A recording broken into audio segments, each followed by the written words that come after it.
Alright, let me just check my levels again, because I run my media through my interface now, so sometimes I crank it up for like a movie or a TV show, so it's usually louder for games. Let me make sure it's not coming in too loud.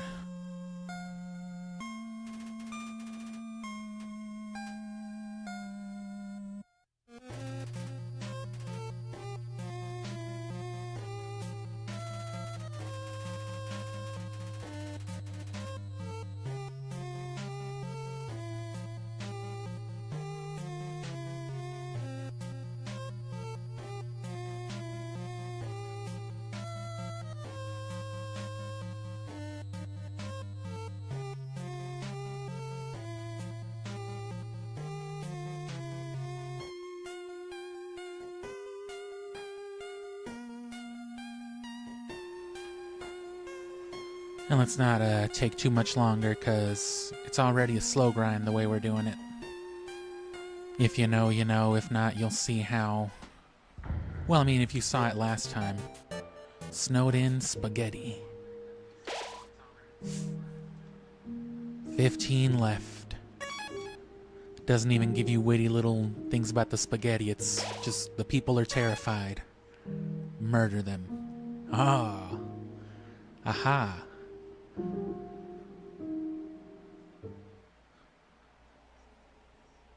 Not the dogs. Especially the dogs. What's that smell? Why am I... It's the smell of me shitting myself. Because I'm terrified.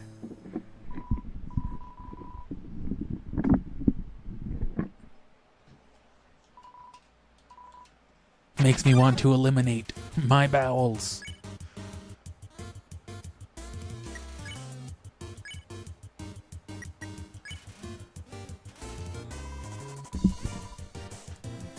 Roll around.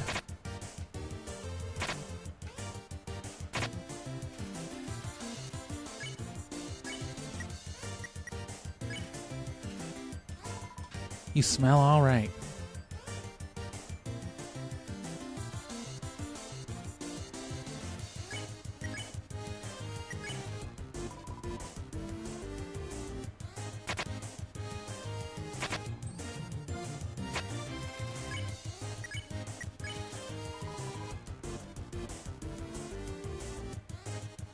Easy stuff.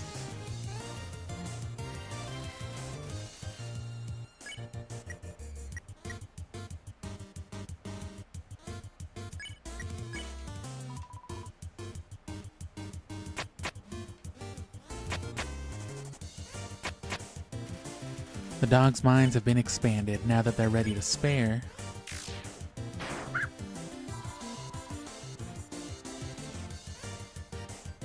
What have you done?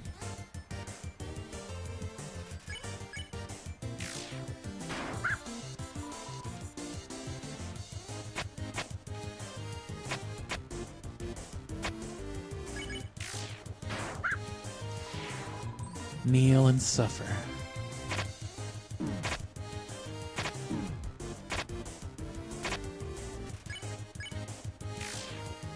You can't spare them anymore.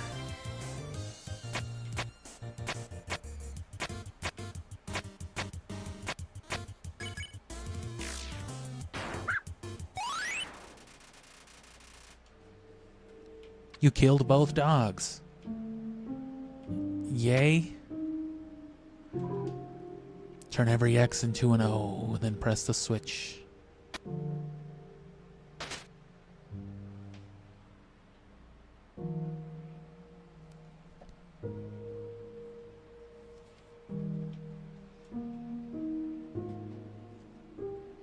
Let me do some untangling with my headphones real quick.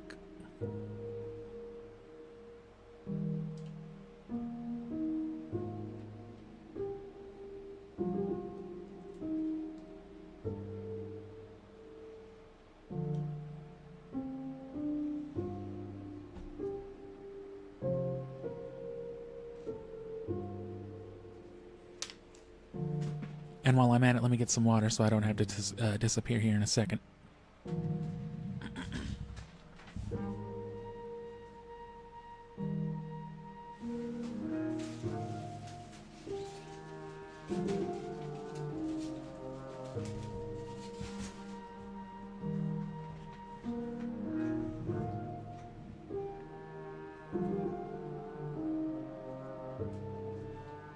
Fuck it, just brought the case in here. So...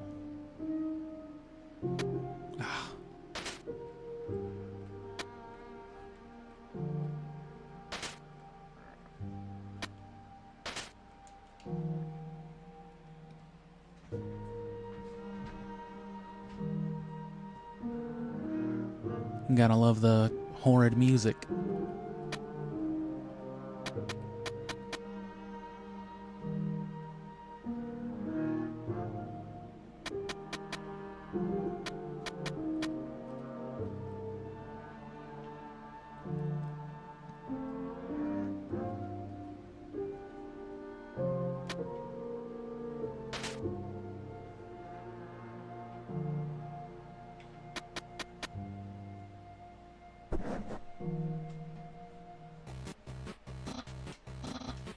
Hey, it's the human. You're gonna love this puzzle. They keep walking through.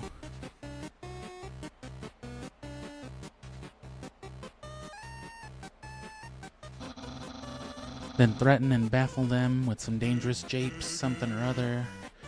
Maybe they don't like japes, everyone likes japes. Normally this is the part where you agree or disagree, and depending on your answer we say something great in response. He doesn't even get silly out of here, he just walks. It's illegible chicken scratch. The machine isn't working. Puzzles might be fun if you tried them. I doubt it. Not in this game. This dog is staring blankly into the snow, waiting for it to turn into art.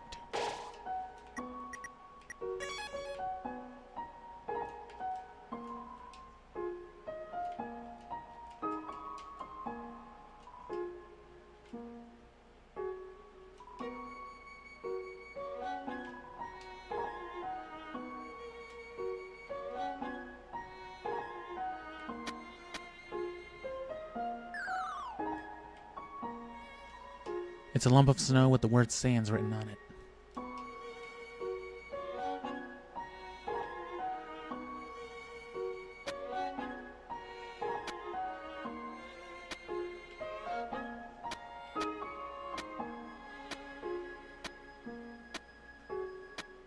Oh.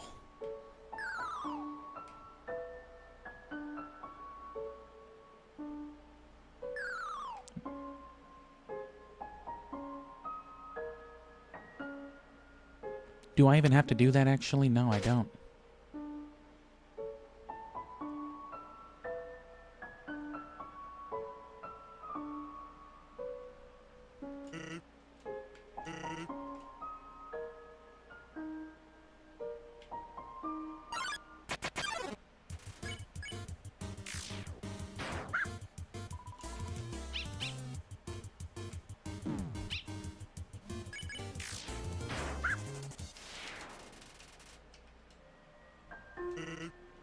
Are you lost? Did you just kill that dog in front of me?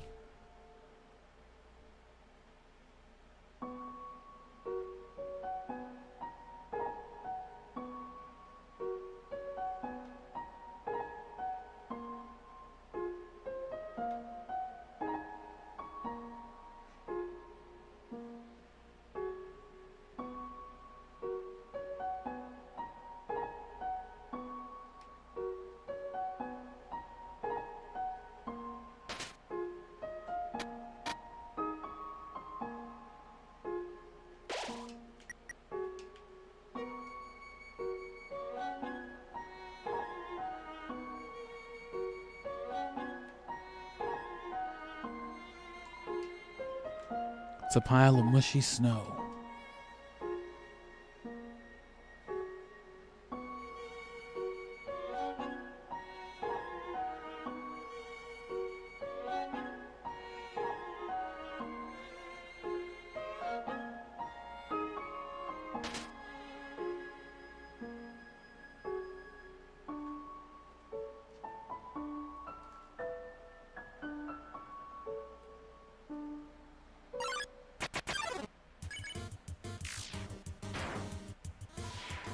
Awkward. Fuck you, Jerry.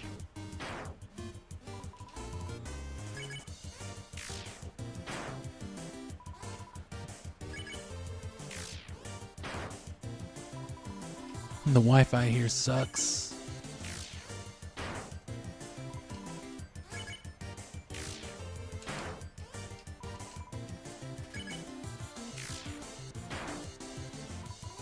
So, like, what are you even doing? Murder.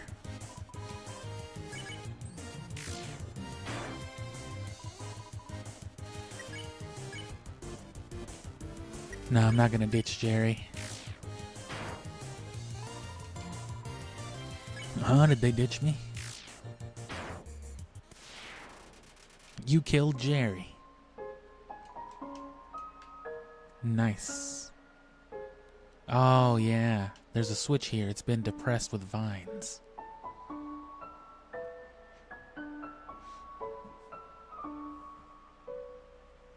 So the game further encourages you down this path if you get started on it, because eventually, you know, in the ruins it hits you with that nobody came the first time if you get the wise idea to start level farming or something.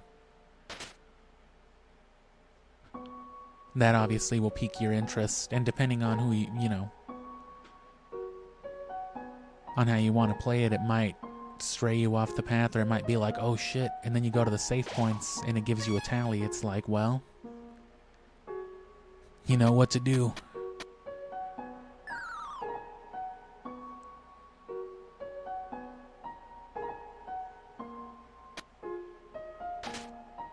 It wants you to explore. Not just the world, not just traversal, but, you know, exploring just the gameplay.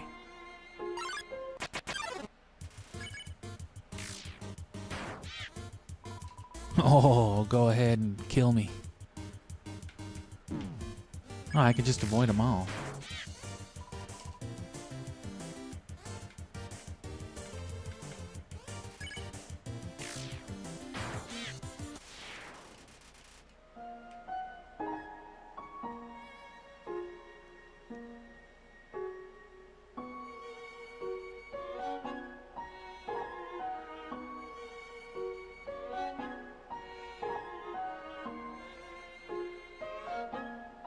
So it's less grueling in the way of its actual combat, and more grueling in the sense that the closer you are to, you know, killing everybody, it just takes longer and longer and longer.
Probably the best place to do this.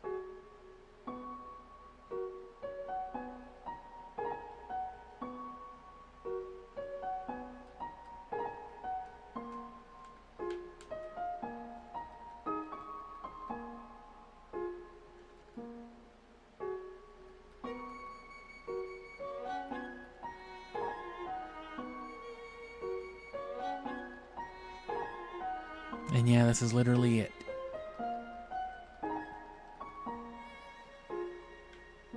Not really abundant with the encounters.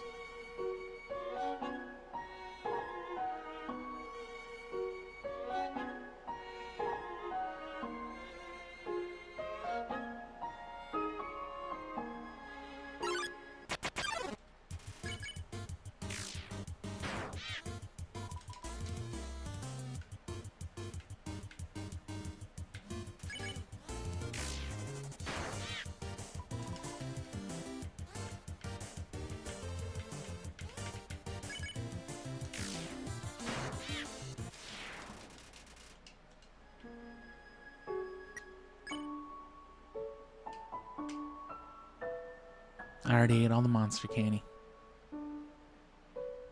Monster candy. Not candy.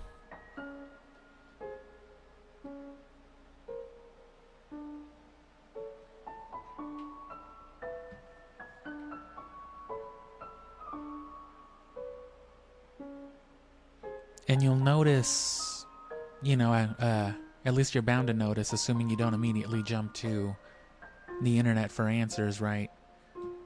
You start to pick up on some things. Like Flowey's one of the most obvious things right at the beginning. Right, you think absolutely nothing of a character coming up and speaking to you, you know, in tutorial speak. Telling you about the HUD, the menu, and all this stuff.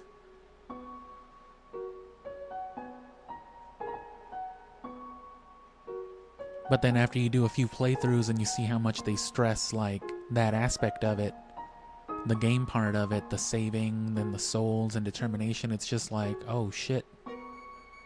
Which obviously that's no secret. In basically every playthrough, Flowey is revealed, you know, well, not really revealed, but Flowey pretty much always plays the role of the villain.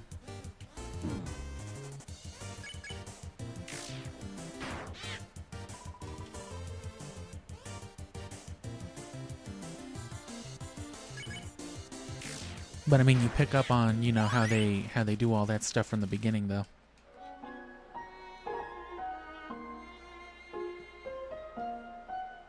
Which makes things like this even more interesting, because it's just like, well, how is... Which it should just come across like a funny gag at first, but the more you think about it, the more weird it is that there's a character that can do this.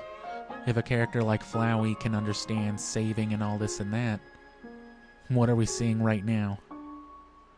And Sans habitually does this. He takes you in that shortcut to Grillby's from Waterfall, which what he calls a shortcut is just him walking into an area but loading into a different zone.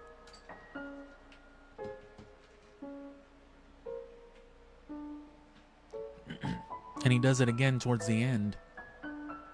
You know, to skip going in the restaurant and walking through it. He just walks off screen and, you know, warps you to the table.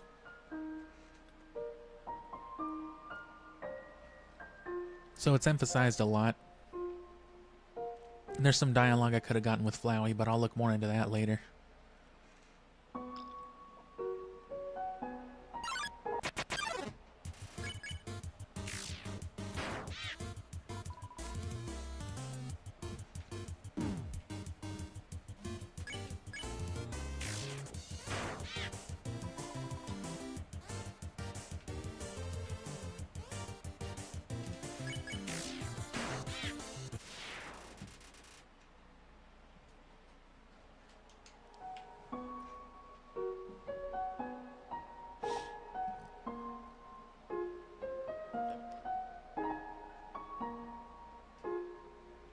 There's also still some unaccounted for, I think it was like 1 or 2 unaccounted for data entries in the True Laboratory. Which of course that's where you find out the nature of Flowey. It's Azrael and the fallen human basically injected into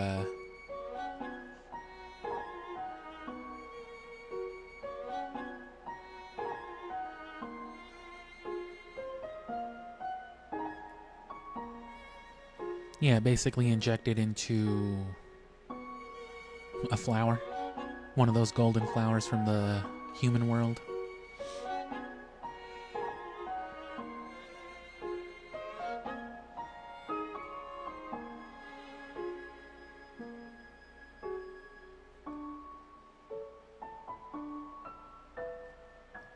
So it gets really meta with the whole fallen human thing.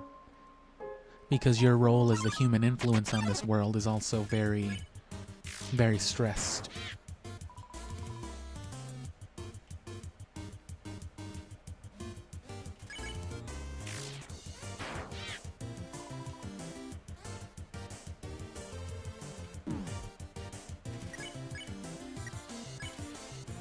You had some googly eyes you found on the ground.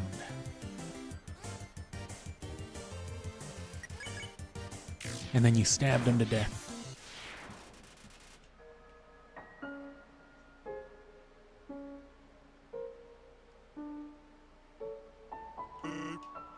Say, are you following me? Say, are you murdering everybody I know while I just stand here and watch? Why are you just standing here, bro?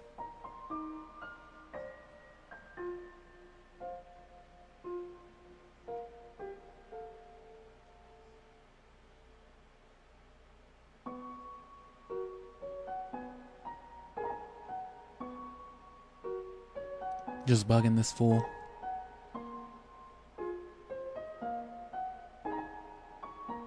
And then, yeah, even Flowey then, with that little bit of determination, gets into the whole nature of,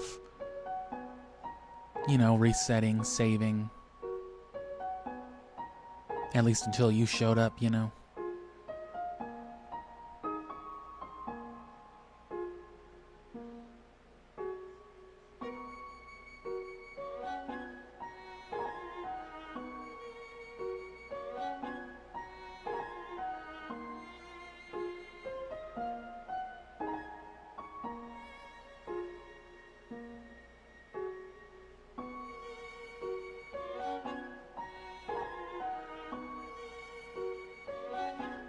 Even longer.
And yeah, after you do the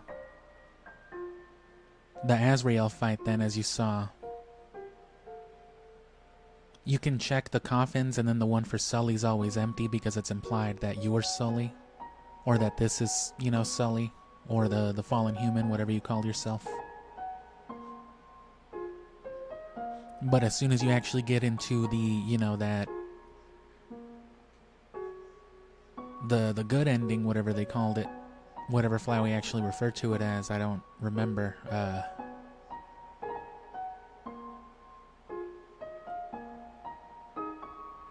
Yeah, once the name is revealed to be Frisk in that specific ending, and then you go check the coffin again, it's just like, you never noticed before, but, you know, there was like bandages and all that, so there was a body in there, which of course you know that because that's what it says on the videotapes in the lab.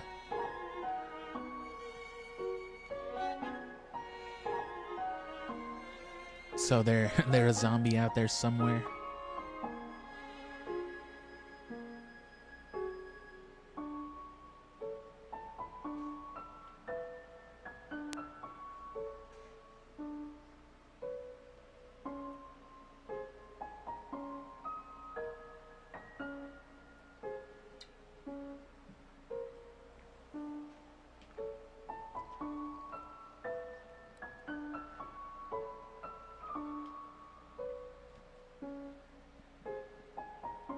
Takes longer and longer with each encounter.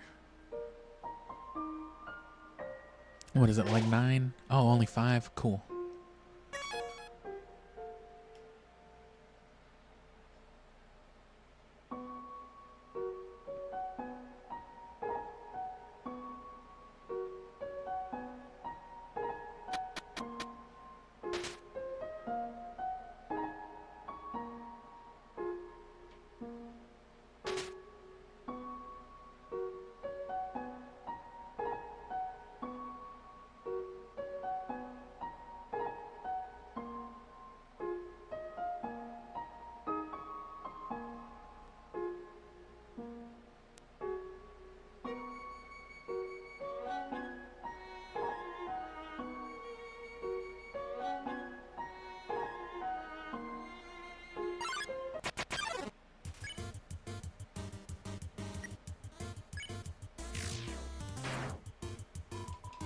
Oh, I guess I shouldn't kill Jerry first.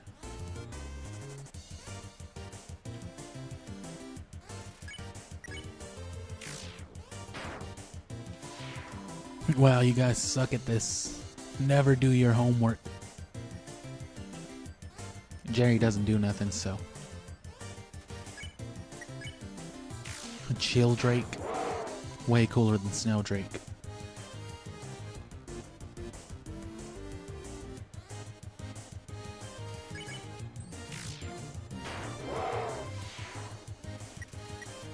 Smells like Jerry.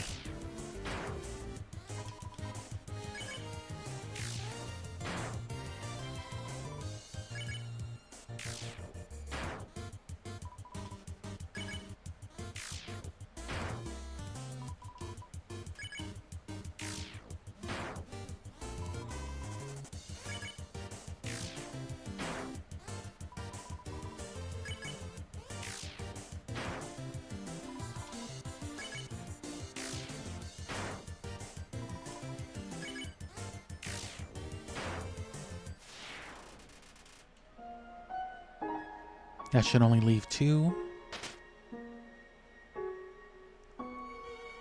Which we can kill these Gryffindors a lot easier.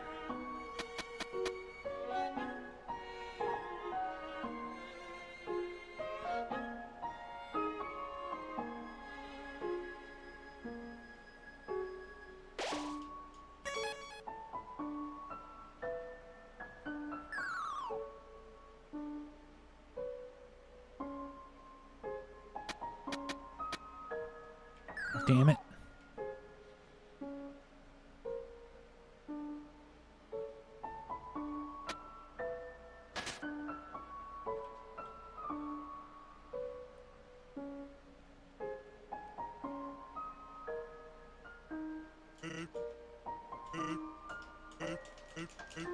What's up? Homicide. The homicide rate is up. Are you lost? Are you following me? You sure do like to exercise. Are you lost?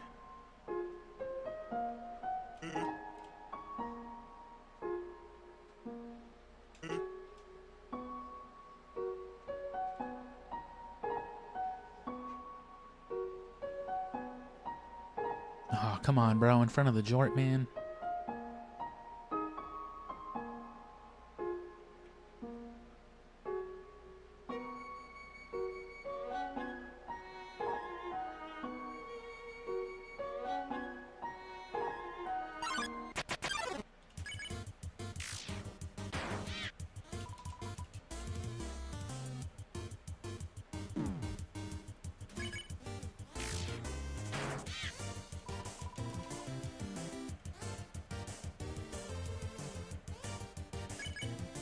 Leave me alone.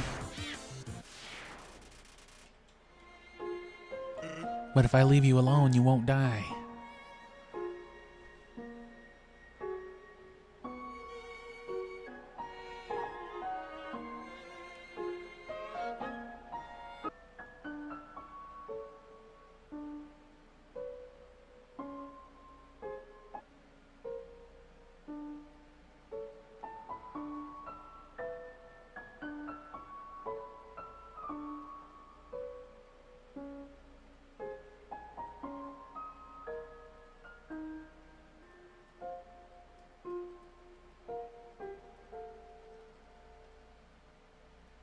Just tweaking in front of him.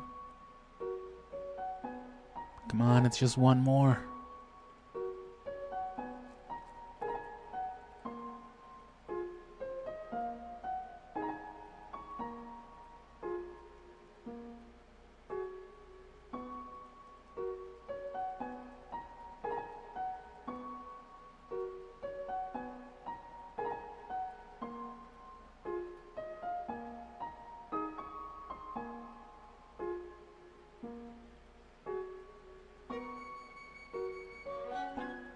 Of course, it's going to take a while.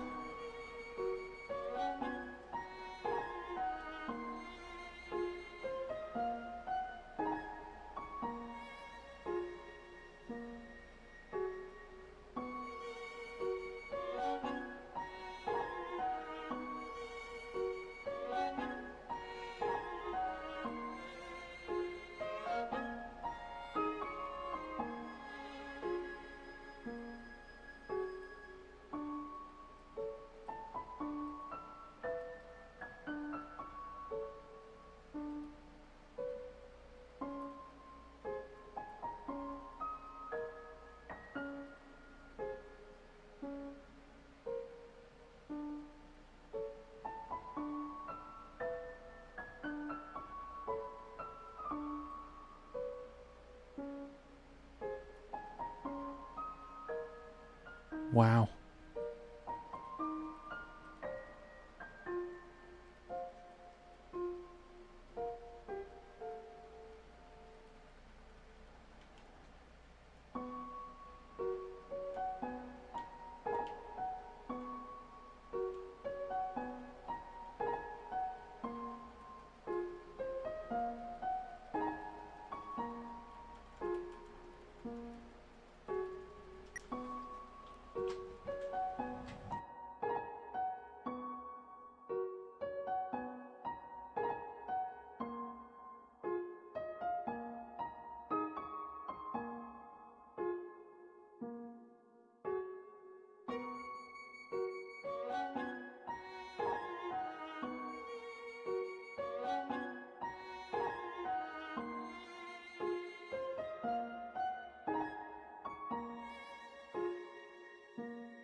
Sorry, I was having some microphone issues there. Not like anything but this would have been happening.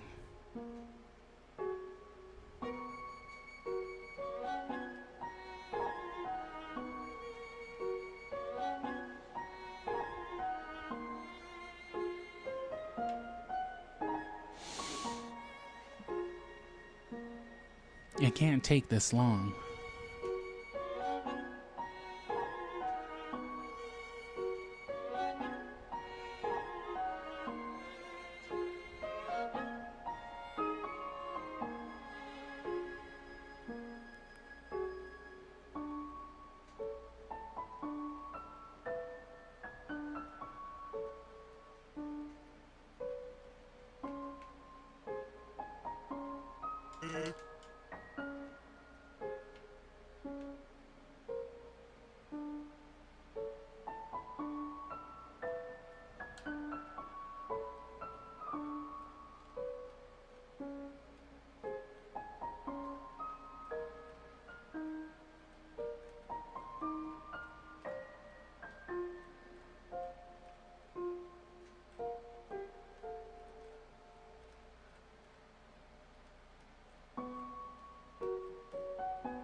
Are they just not gonna let it happen in this area, maybe?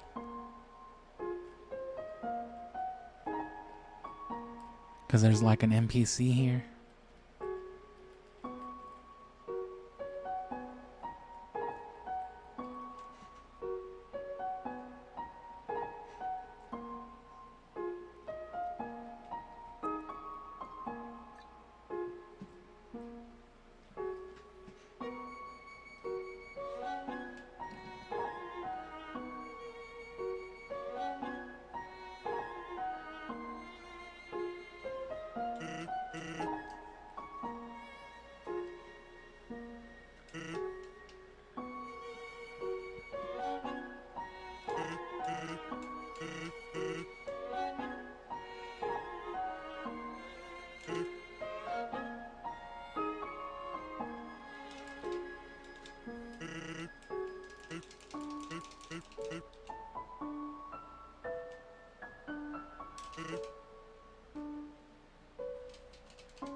Oh, is he the one?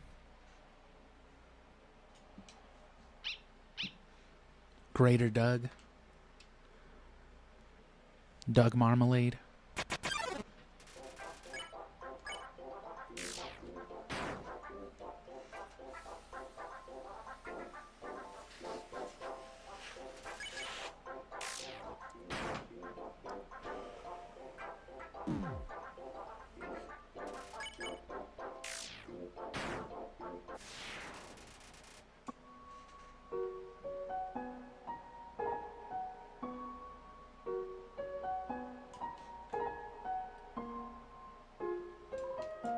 Woof.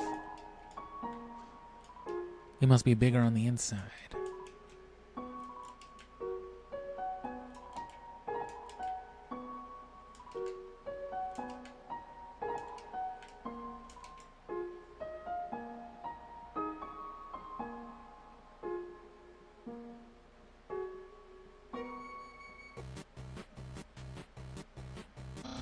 Human, this is your final and most dangerous challenge. Behold a gauntlet of deadly terror. When I say the word, it will fully activate. Cannons will fire, spikes will swing, blades will slice. Each part will swing violently up and down. Only the tiniest chance of victory will remain. Are you ready? Because I am about to do it.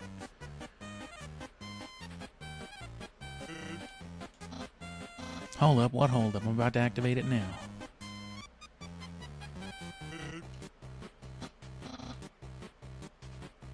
Well, they're probably going to walk through it and it won't be fun at all.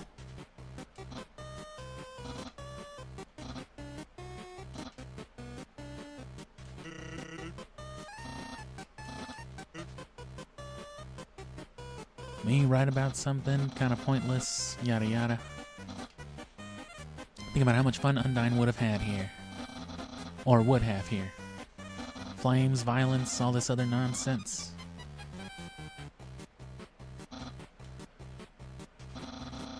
A valuable life lesson.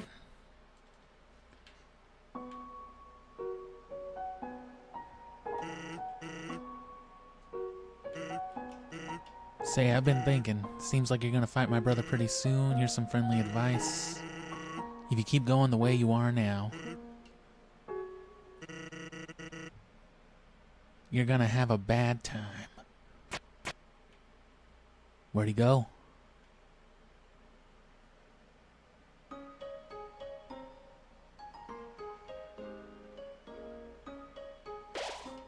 One left.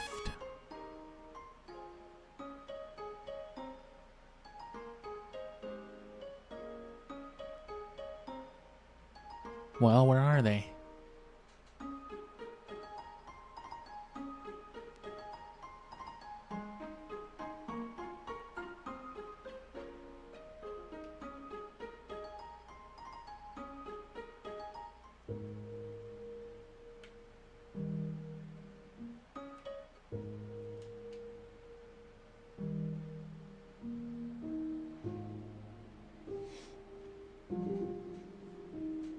You're gonna have a not so good time. Ah, jeez. Gosh, Lewis.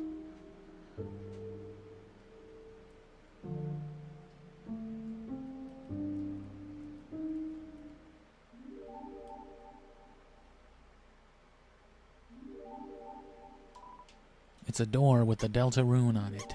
The who now?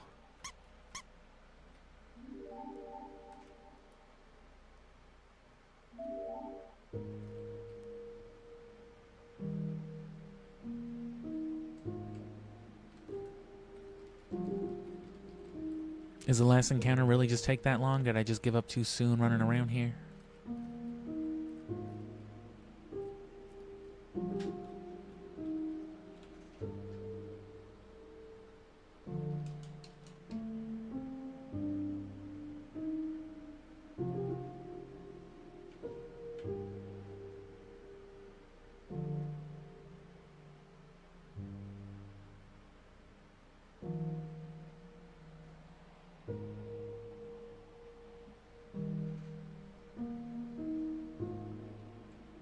And yeah, the music got all dreary once more.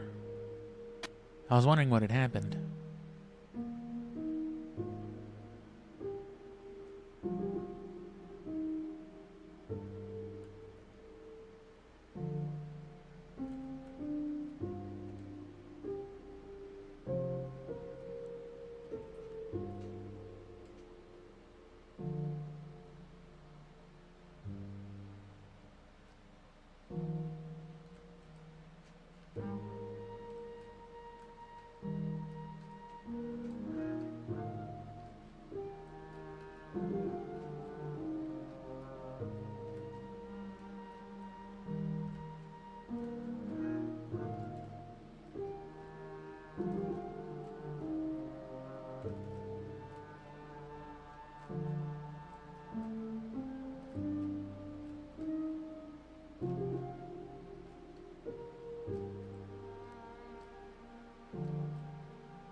Oh, good jeez.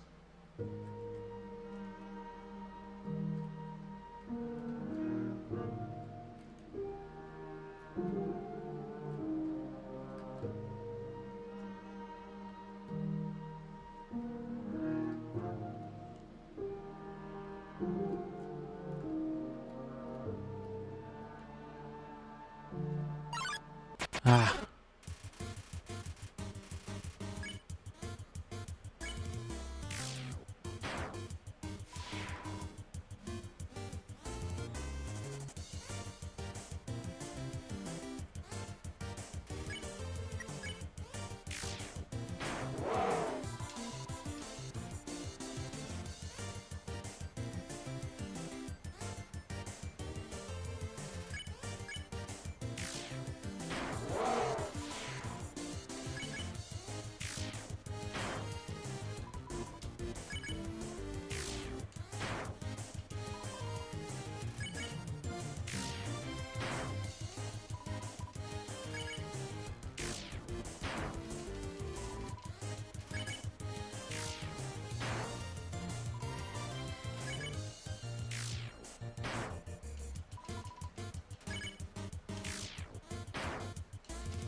God damn it, Jerry. That does it.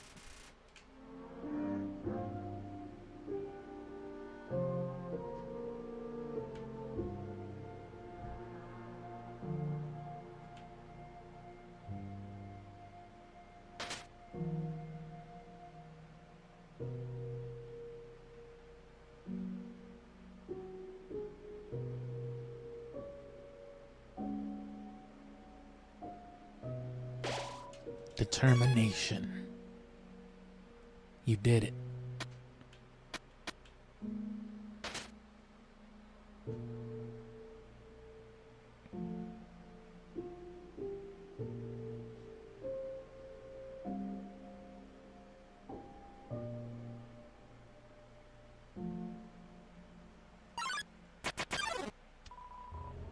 But nobody came.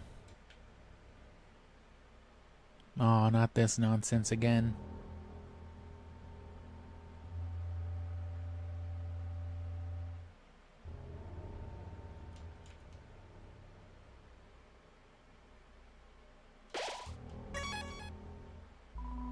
But nobody came. There's a note here. Please don't hurt my family.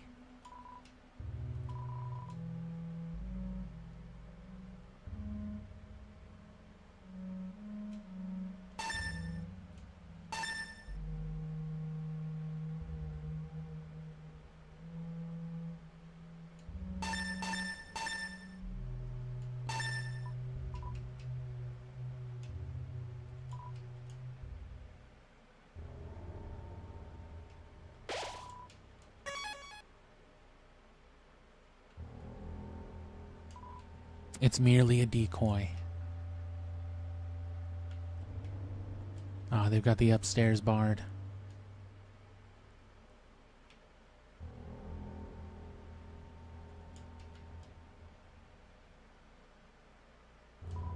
Yo, everyone ran away and hid somewhere. Adults can be so dumb sometimes.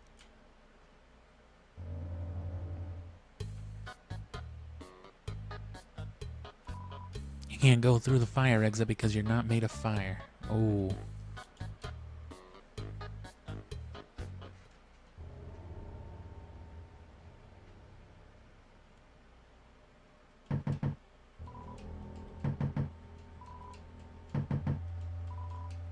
They got nothing to say this time.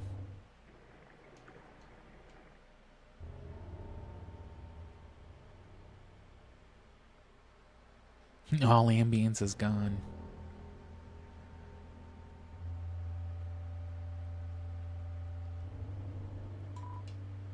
Love, hope, compassion. This is what people say monster souls are made of. Humans have proven that souls don't need these things to exist. Fearing the human no longer, we moved out of our old city home. We braved harsh, cold, damp swampland and searing heat until we reached what we now call our capital, new home.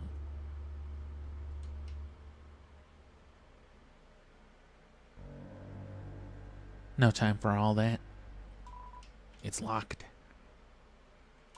It's locked from the inside as opposed to the outside.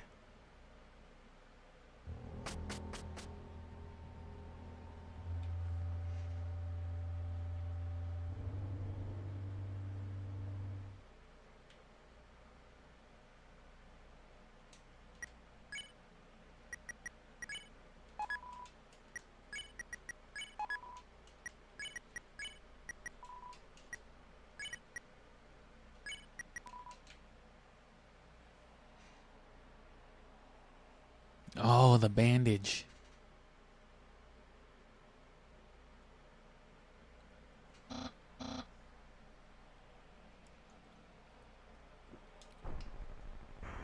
Oh, well damn, I never picked up on that one specifically either. Hey, quit moving while I'm talking to you. I, the Great Papyrus, have some things to say. First, you're a freaking weirdo. Not only do you not like puzzles, but the way you shamble about from place to place, the way your hands are always covered in dusty powder. Which, you know, from those tapes and all the lab studies that monsters turn into dust. You can see it, you know, whenever you kill them, but you don't really... It's one of those things that you probably wouldn't think much of.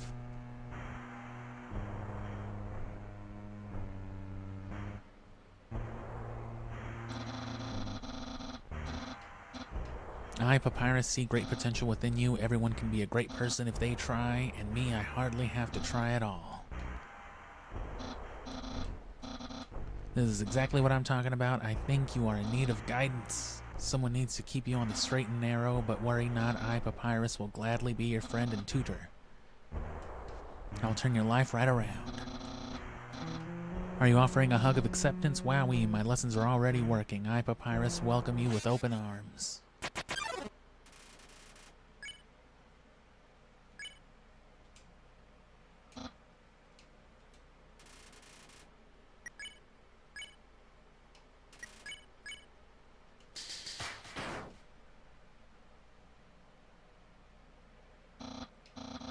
Well, well, that's not what I expected.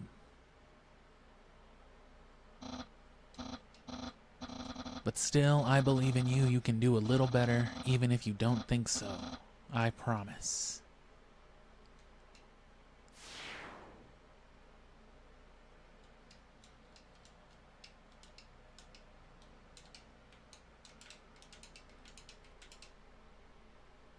Fuck that guy. He doesn't know what he's talking about.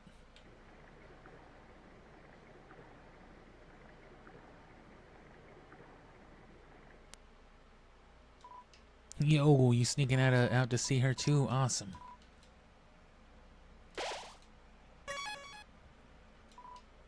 Strangely silent.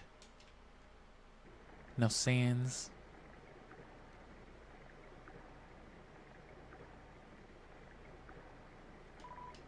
I swore I saw something behind that rushing water. Oh, there's a camera behind the waterfall.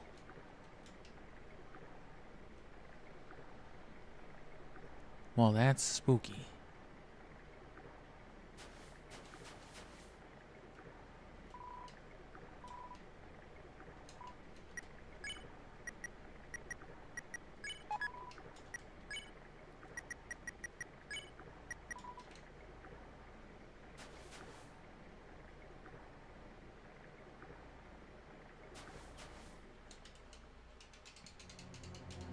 Of course, no papyrus dialogue this time.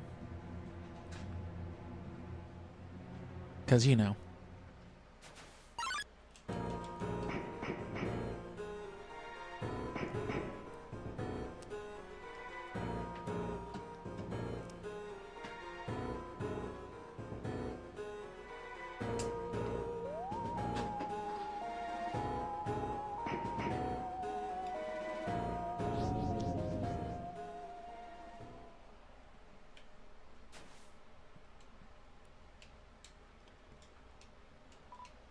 Yo, did you see the way she was staring at you? That was awesome. She was just standing there waiting forever, and then you just... Come on, let's go watch her beat up some bad guys.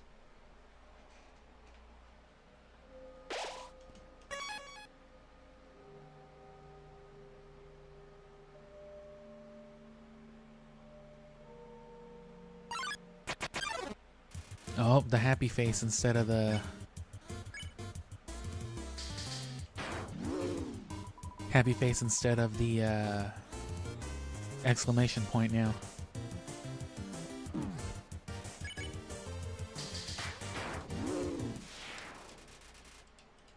$17 left.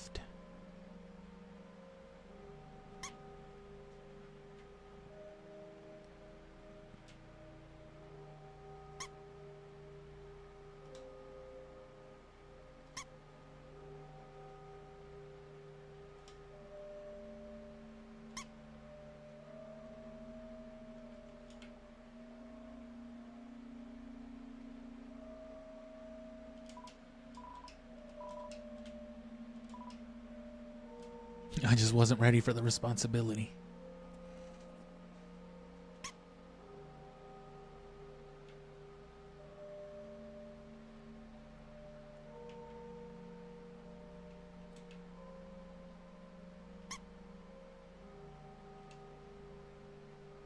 Is it going to be like you read this the wrong way? Oh, man.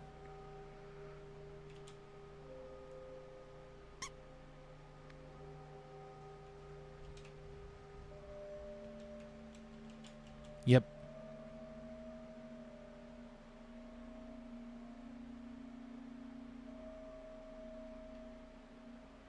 And you know what?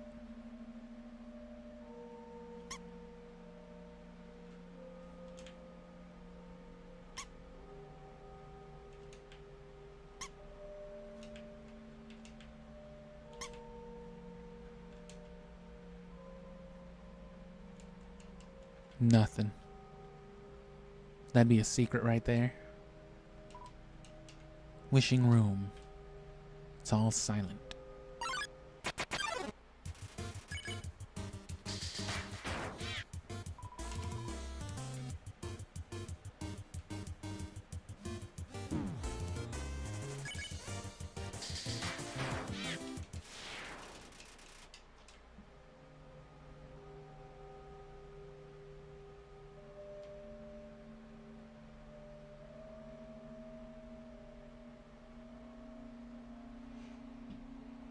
So we gotta kill 18 of them. That's 2.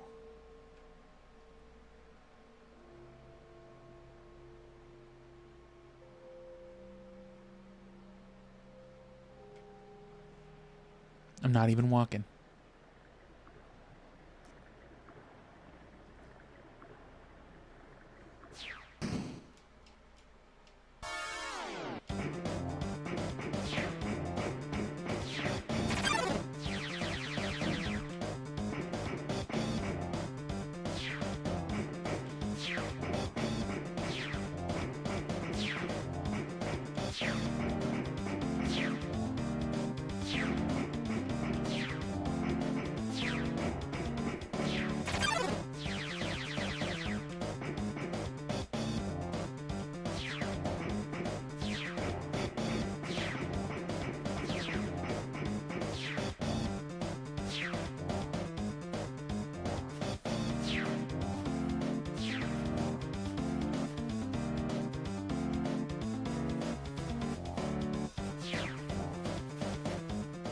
Ah, they hit me.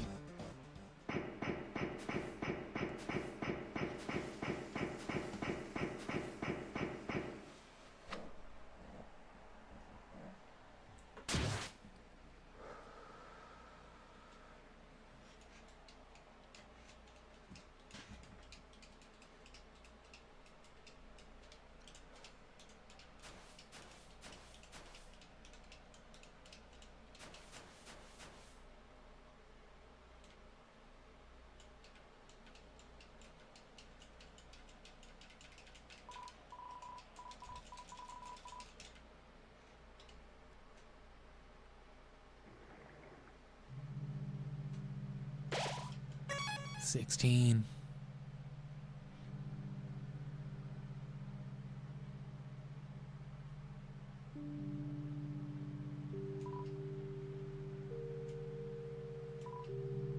The ancient glyphs have been painted over with a list of 21 different flavors.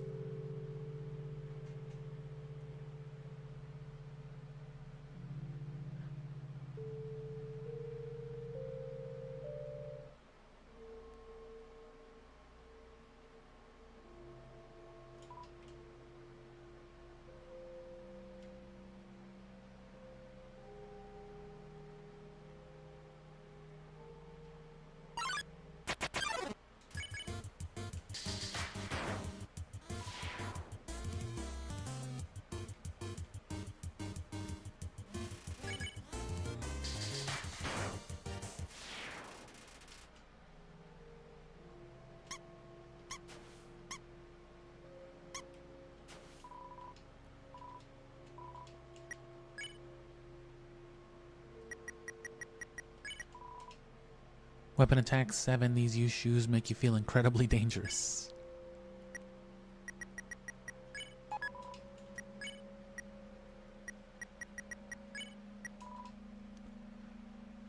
A worn pink leather glove for 5-fingered folk.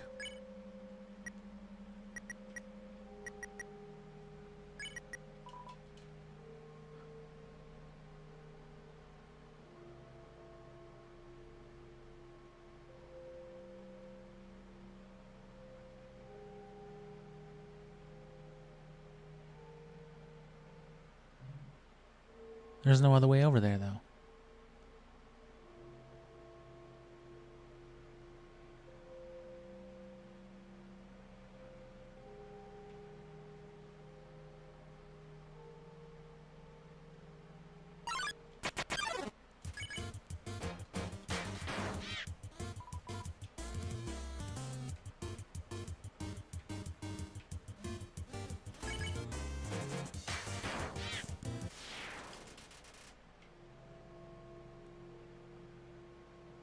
Just triple kick. If that's what my Hitmontop has to do every time, I guess I can't be too mad.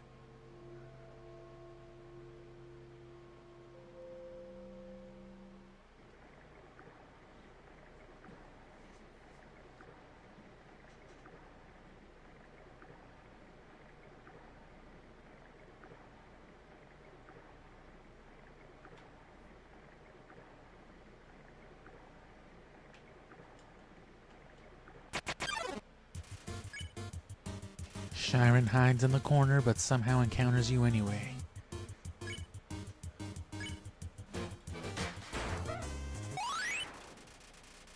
Oh, what the fuck?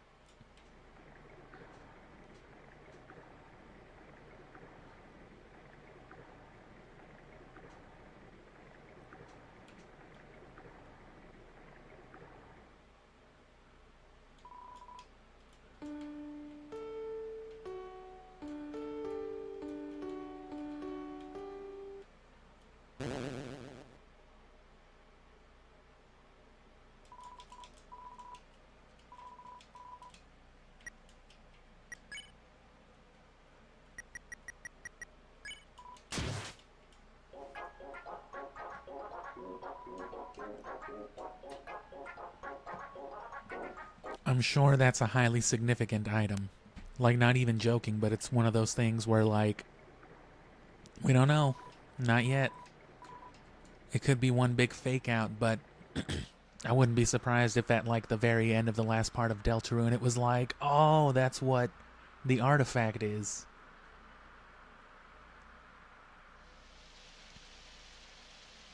There's still 2 more parts, though. I haven't played, like, the last... You know, I haven't played the paid version. I've only got Deltarune 1 and 2 because those were the parts that came out for free over the last, like, 6 years.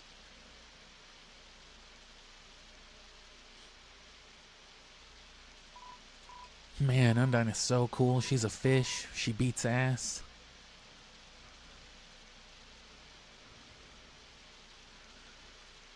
She's not a gross-ass dinosaur monster. So one time we had some bullshit. Maybe we should, maybe she wouldn't beat up the teacher. She's too cool to ever hurt an innocent person. Ah, see, they don't say nothing like that before. Actually, Undyne's not a piece of shit who would hurt innocent NPCs, so... Maybe I'm lying. I would never shoot Zach Geiger. Yo, this ledge is way too steep. You want to see Undyne, right? Climb on my shoulders. Ow. Yo, try being a little less rough. Anyway, I look for another way through.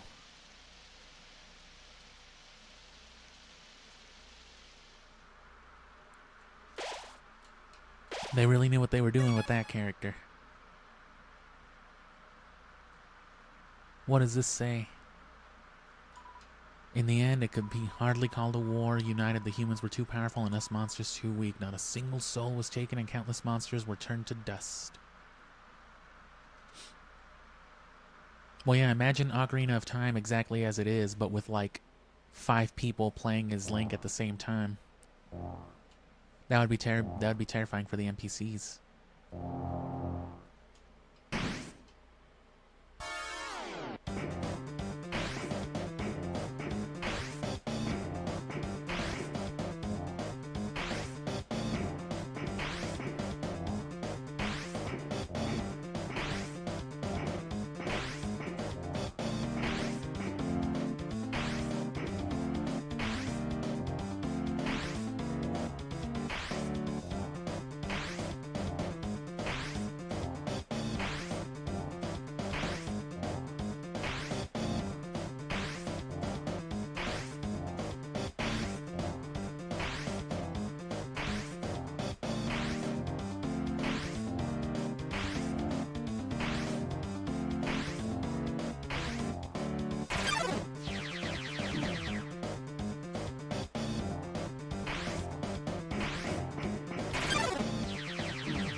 Damn it.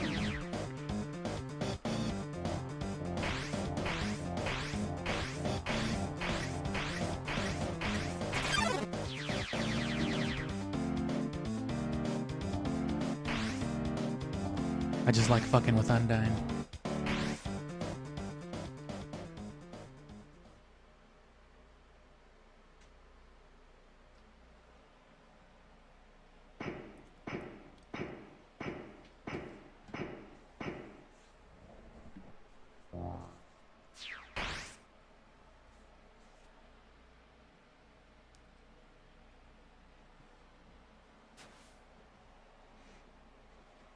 And of course, you know who this is now.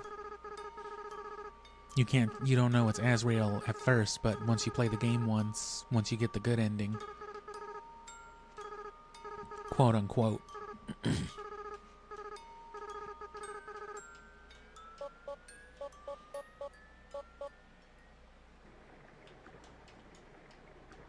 Fell down on some flowers.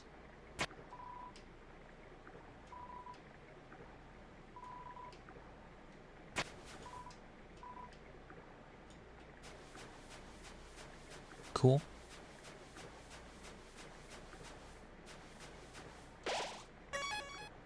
Trash zone. Garbage place.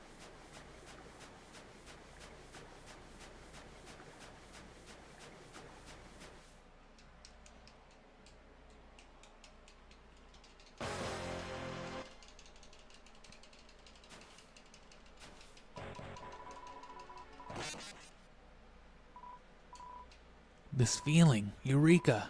Human, the moment of that moment of unbridled emotion. Oh yeah, they change up their dialogue. They call you like a fucking piece of shit, basically. It allowed me to finally fuse with my body. I'm fully corporeal now. My lifelong dream realized. In return, I guess I won't stomp you. Glad dummy lets you go. Glad dummy can actually die now. Nice.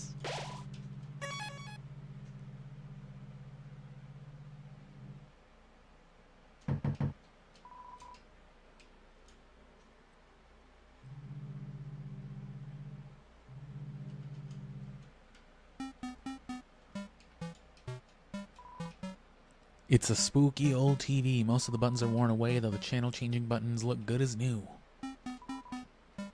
The computer's internet browser is open to a music sharing forum. It's a spider web. There's a flyer on it for a bake sale on it. No getting high with Napster Blook today.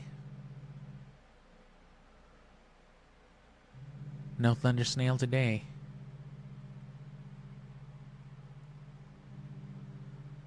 How you doing, Grandpa? Wahaha, so you came here. What a treat. Long ago, Asgore and I agreed that escaping would be pointless, since once we left, humans would just kill us. I felt a little betrayed when he eventually changed his mind, but now I think maybe he was right to. Because after all, even though we never escaped, a human's killing us anyway, ain't that right? Oh, it sure is. I'm not a hero, but I know there's someone out there, someone who'll never give up trying to do the right thing no matter what. There's no prophecy or legend about anyone like that. It's just something I know is true. That someone like that will strike you down. Fight you? Nah, I'm not a hero, never was, and besides, these old bones aren't fit for fighting anywho. At least by talking to you, I've bought enough time for some of them to escape. I've lived too long to be afraid of something like you. Try it, kiddo. I know you can't hear. Knowledge like that is the only reason I've survived this long. Yeah, old fucking Gerson's not afraid of you at all, cause he's a merchant. This isn't a fucking combat screen, you piece of shit. You think I don't know how this video game works? I am this fucking video game. Good riddance. Yeah, Gerson's one of those characters that's like, damn.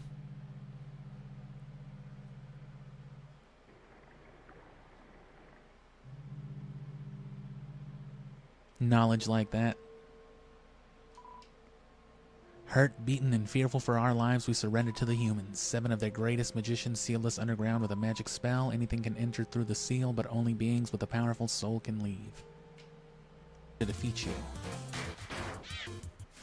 I doubt it. But this cursed place has no entrances or exits. There is no way a human could come here.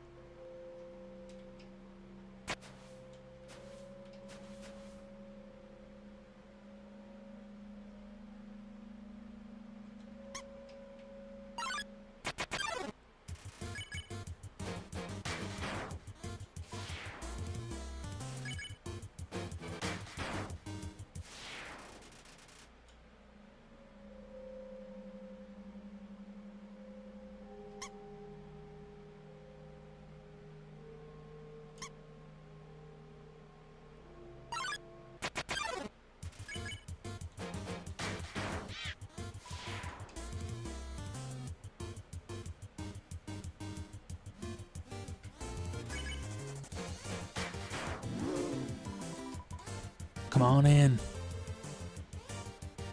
Not sure what he said.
You don't say.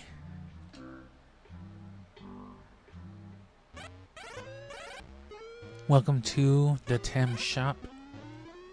Say hello.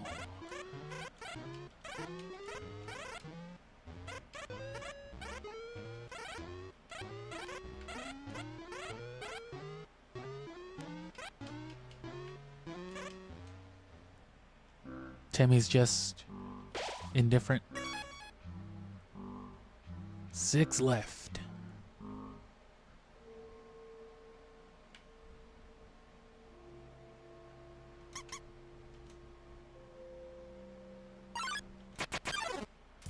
Four left.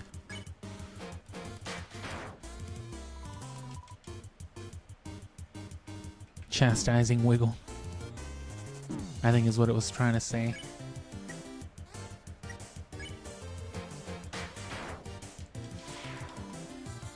Your soul is something. Don't talk about my soul, Washua. Your soul is dirty, let me clean it.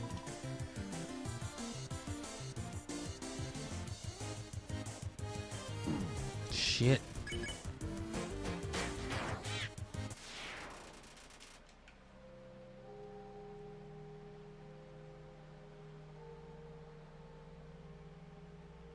Yeah, Gerson's definitely one of the cooler characters around these parts.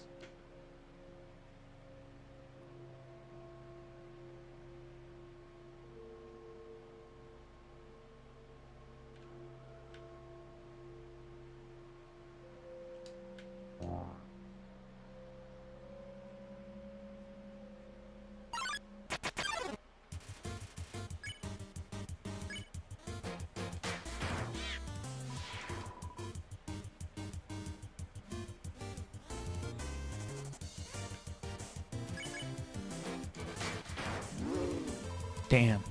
Whew, I'm sweating.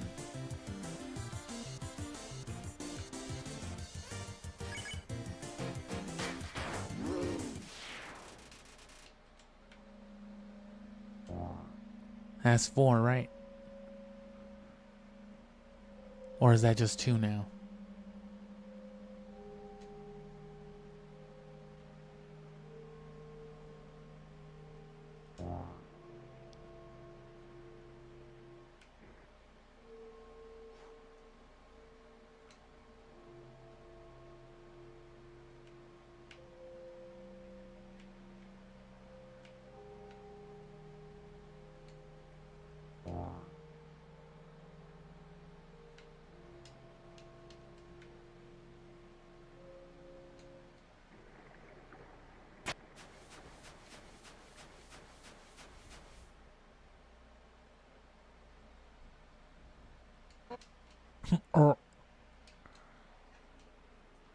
What did you say?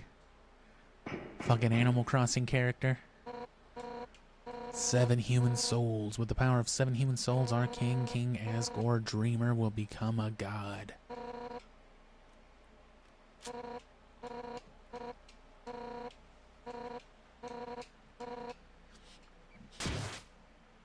What could a world full of humans possibly do against a monster with the power of 7 humans?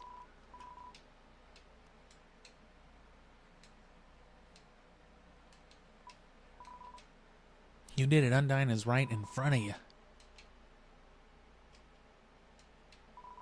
Wait, who's she fighting? That interaction is unchanged.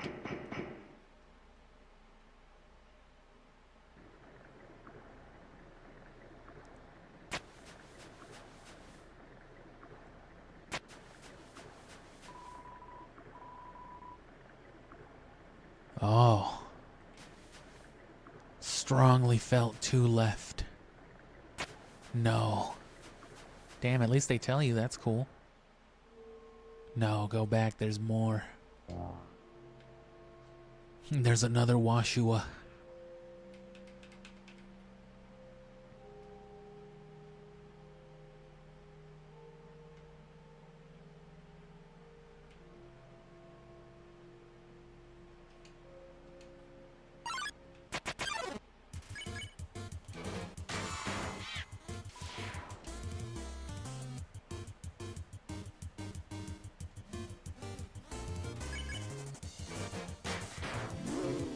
Ooh.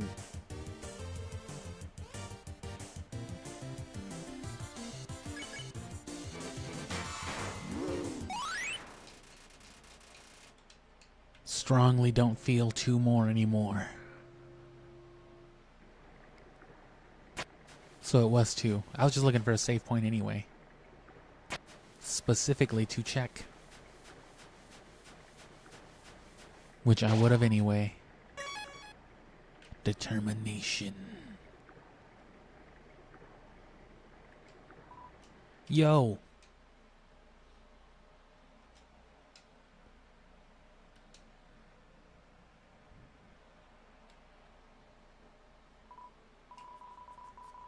Undyne told me to stay away from you. She said you hurt a lot of people. But yo, that's not true, right, bitch? Yo, Mr. White, you didn't poison that kid, did you? Why won't you answer me? Type ass, what's with that weird expression? Oh. Oh, man. What would Undyne do? Yo, you better stop right where you are. Because if you want to hurt anyone else, you're going to have to get through me first. And...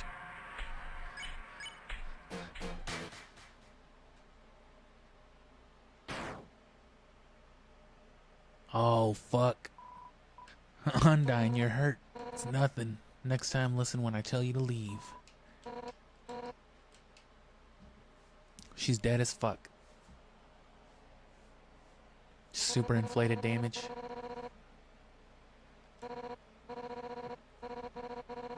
No, somehow with just 1 hit, I'm already... damn.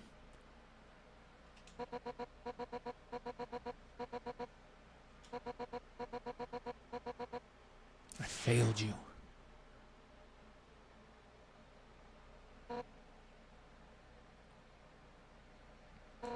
No. My body, it feels like it's splitting apart. Like any instant I'll scatter into a million pieces, but deep, deep in my soul, there's a burning feeling I can't describe. That won't let me die. This isn't just about monsters anymore, is it? If you get past me, you'll destroy them all, won't you? Monsters, humans, everyone. Everyone's hopes, everyone's dreams, vanquished in an instant. I won't let you do that right now. Everyone in the world, I can feel their hearts beating as one, and we all have one goal, to defeat you. Human, nah, whatever you are. For the sake of the whole world, I, Undyne, will strike you down.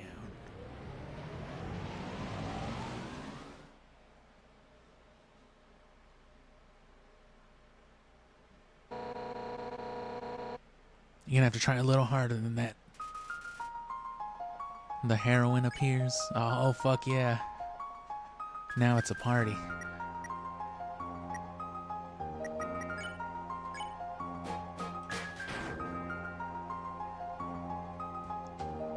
Which, if you antagonize Undyne in a regular route, you can get her to this level, but you have to repeatedly challenge her. The wind is howling.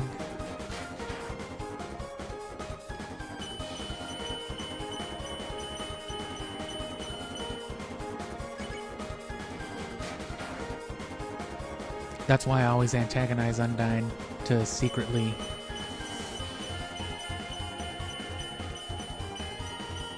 do a little of this fight premature, I guess.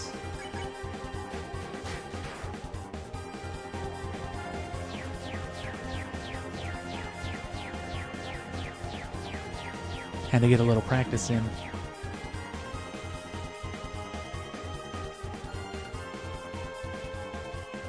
This song got really loud.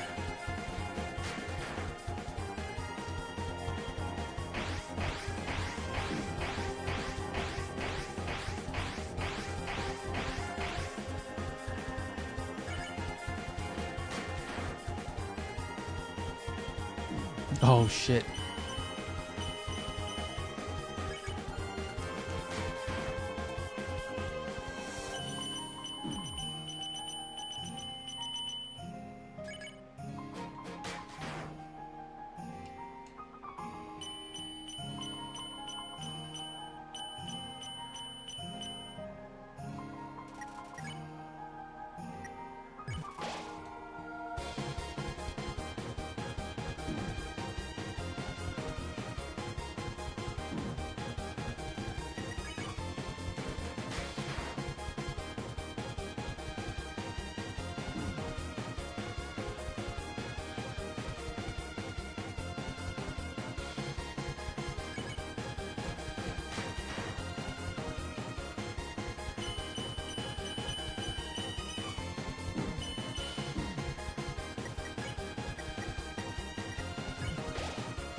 Them yellow ones get you.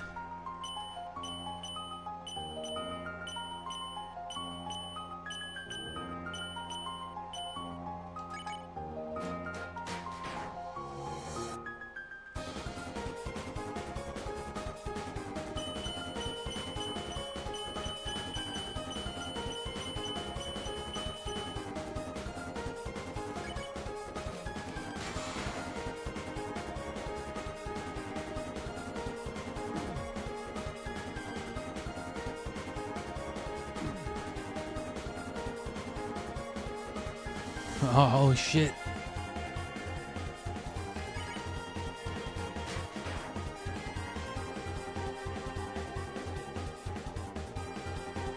She's gonna do it again? God damn it.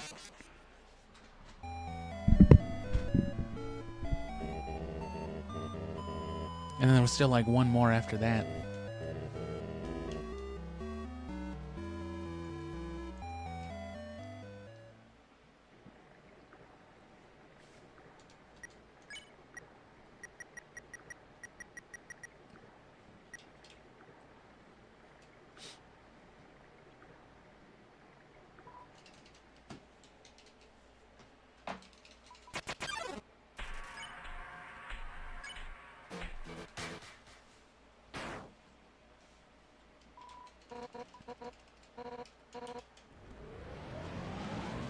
And yeah, they abridge the dialogue each time.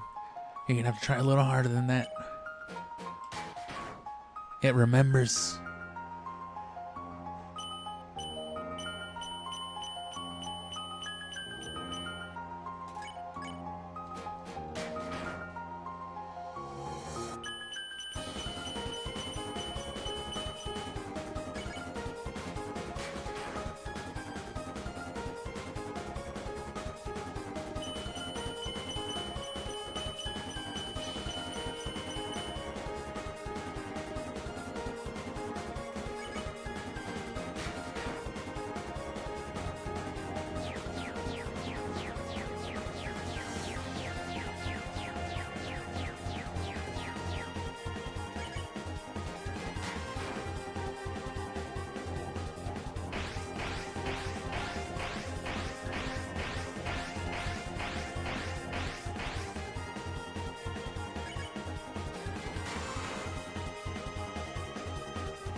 Yeah, see them yellow ones.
Oh, what?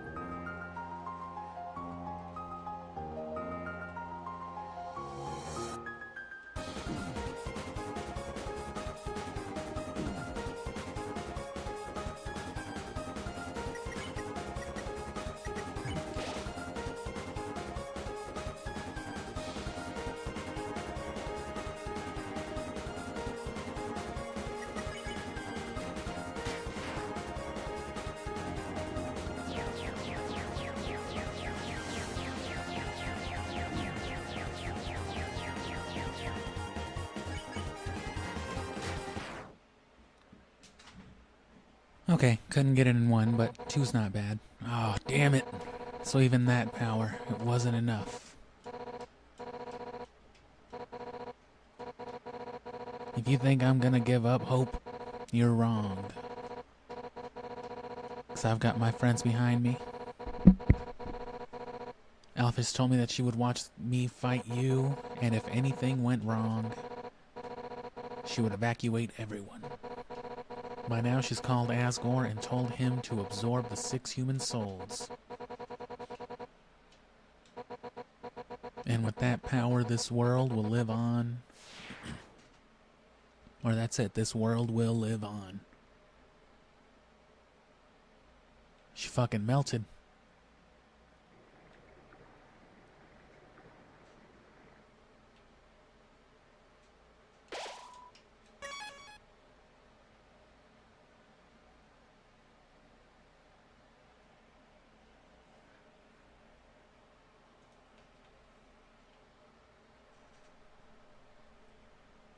Welcome.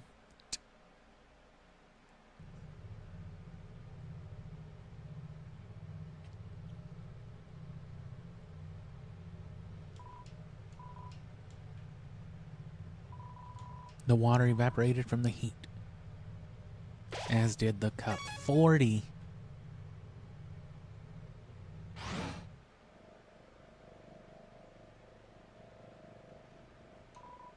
It's me, Chara. Oh no. Oh, there you are, you ugly little creature. You've made quite a name for yourself. Such infamy, I'm impressed. Oh yes, if you're looking for Alphys, she's not here. While you were busy doing your thing, she was running around evacuating people to safety. Now they're in a place where you'll never get them, deciding not to fight you. My, she really is the smart one, isn't she? Oh, how sassy. Well, too bad. This world needs stars more than it needs corpses. Toodles.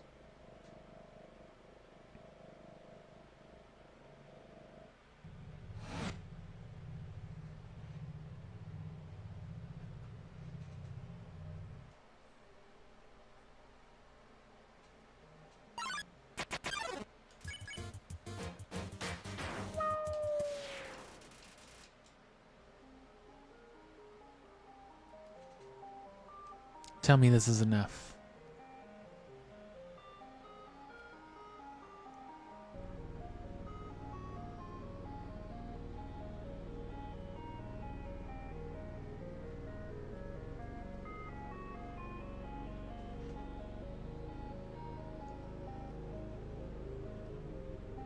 And yeah, I went from like, what was it, 12 to 16 to 18 to 40. That is enough.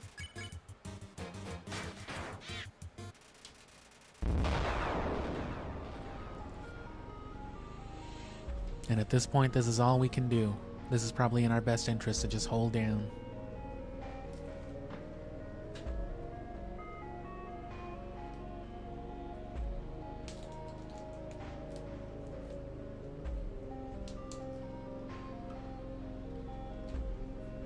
Well, for now at least, let's explore.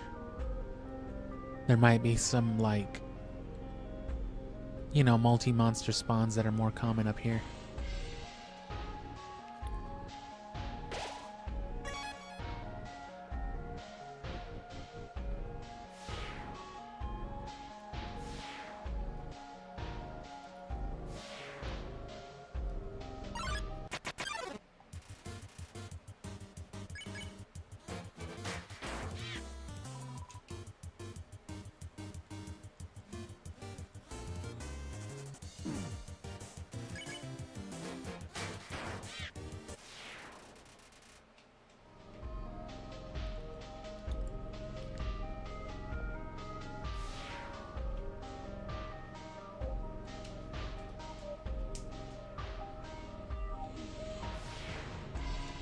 There's a frying pan lying on the ground. Will you take it? Yes.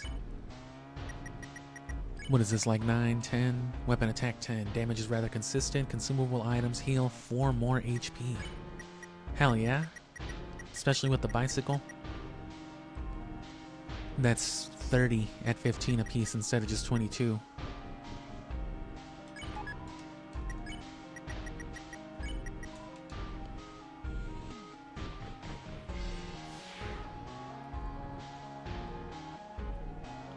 Just get to whack people with a frying pan like Paula.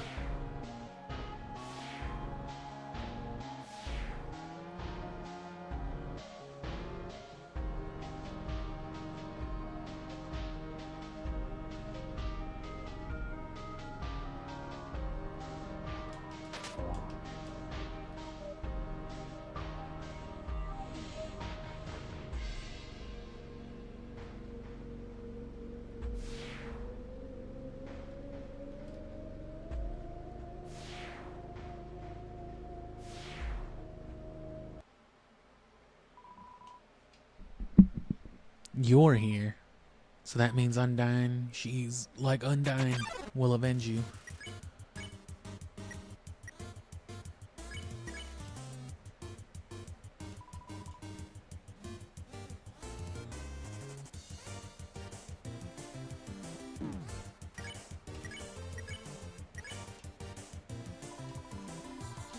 Getting warmer.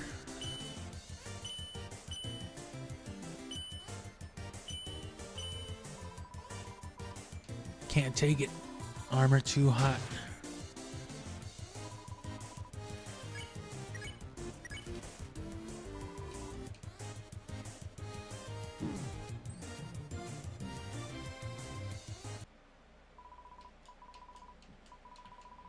can't take this anymore.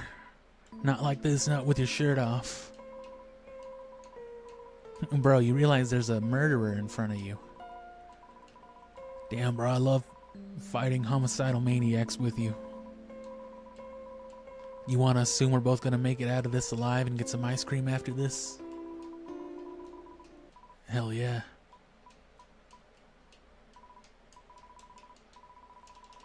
Psych, gotcha.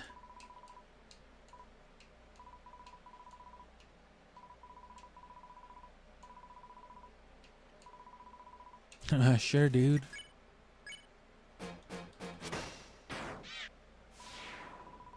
What the?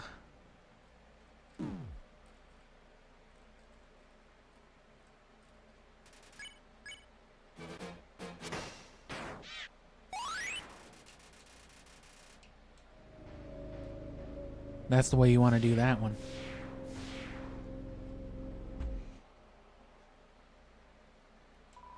It's a microwave. That's great if you were a microwave fan. It's glued to the table. Good God. 35 left. The fucking core.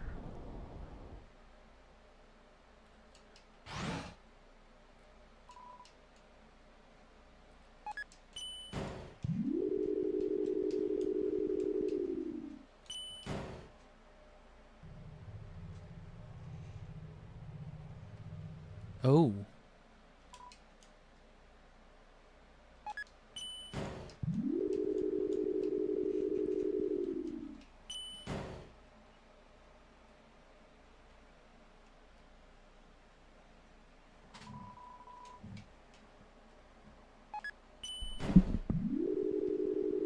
Okay.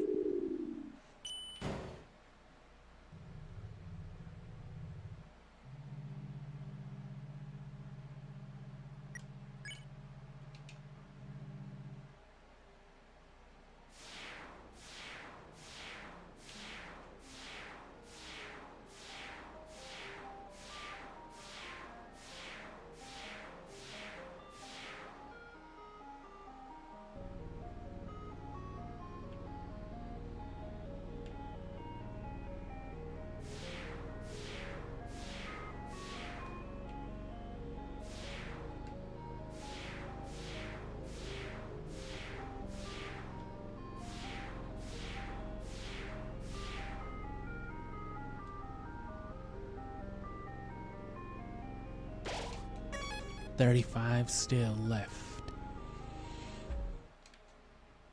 Hasn't changed. Did you hear what he said? They said a human wearing a striped shirt will come through. I heard that they hate spiders. Spiders? I love spiders. I heard that they hate everybody. I heard that they like to tear their legs off.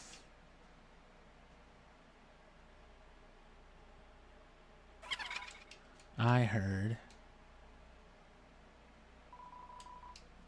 that they have some awful taste. What a shame a human comes through and they aren't even fit to be eaten. Rotten ingredients can always be discarded.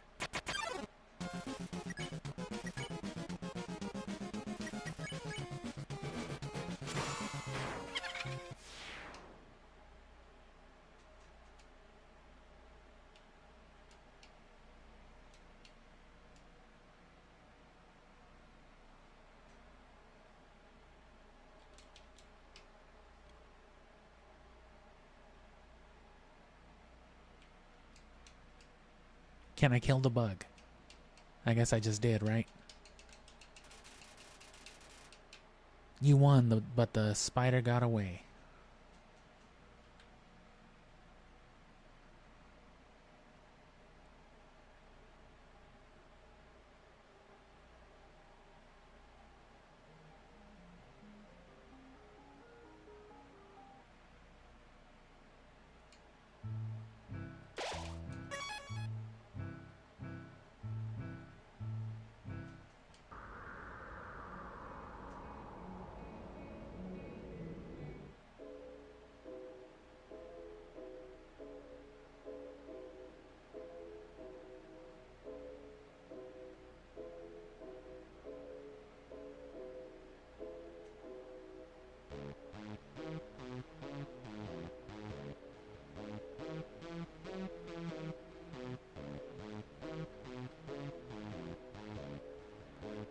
And you might remember me talking about soundtracks in these types of games back in Shin Megami Tensei 5 when you're like in that high school segment.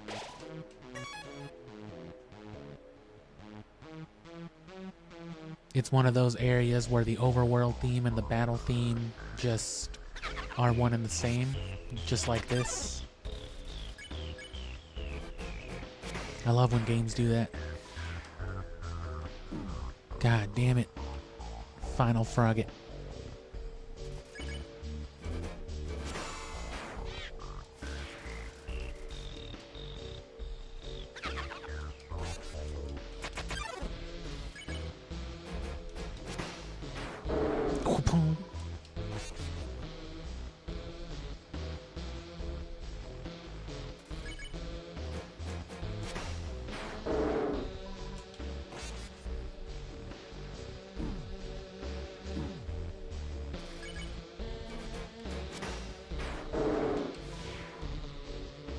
Abracadabra.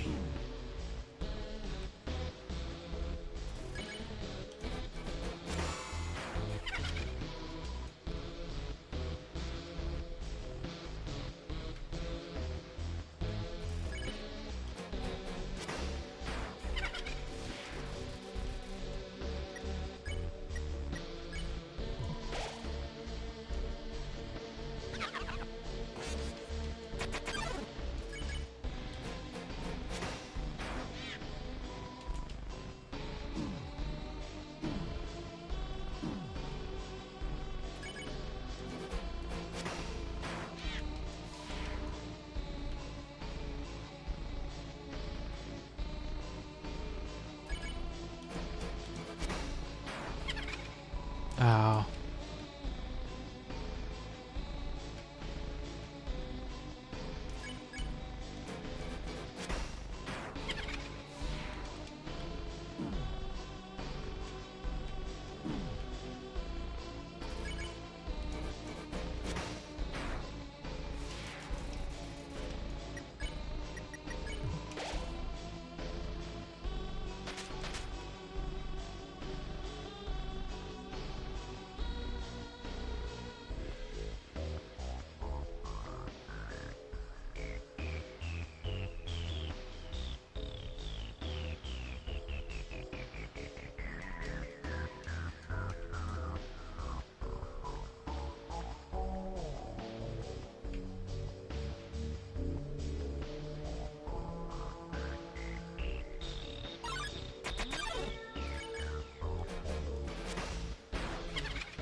Oh.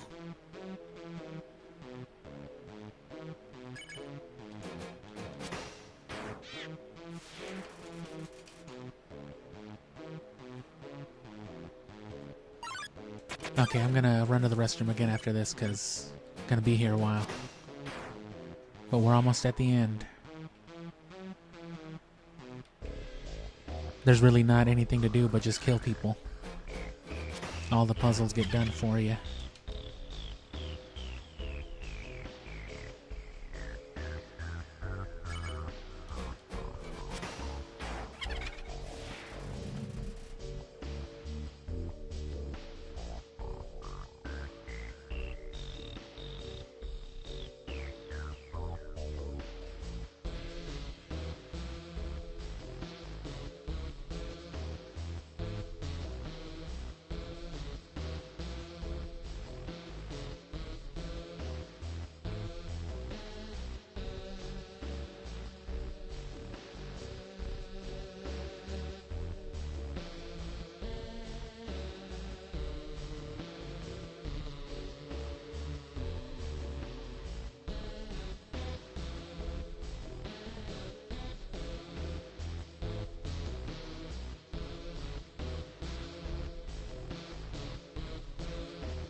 22.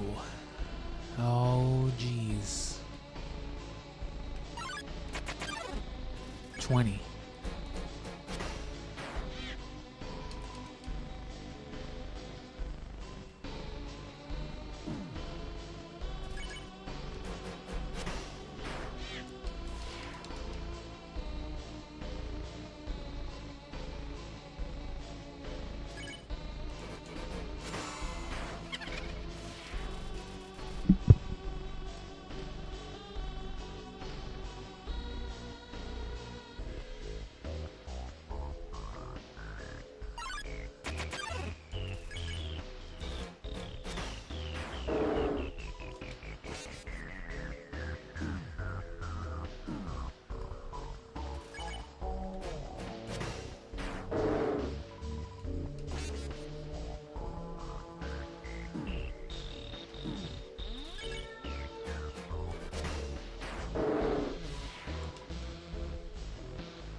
Ah, 14.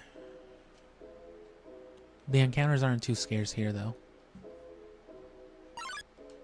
I should be leveling up anytime now.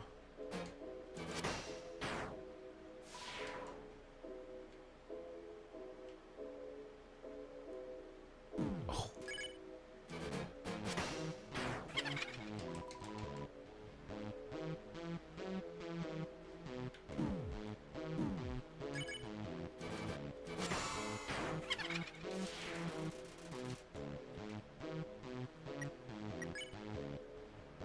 Yeah, one more encounter.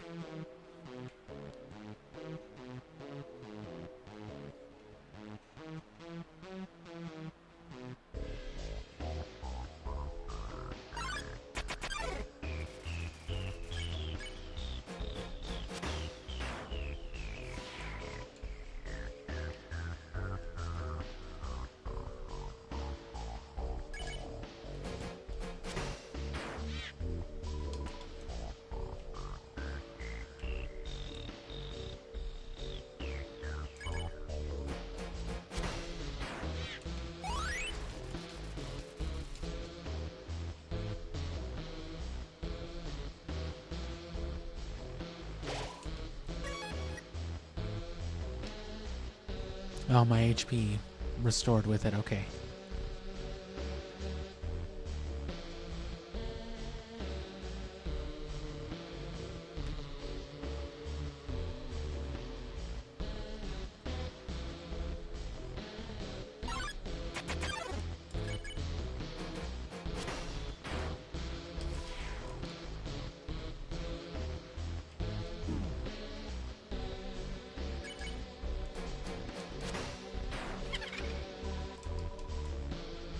You've seen enough.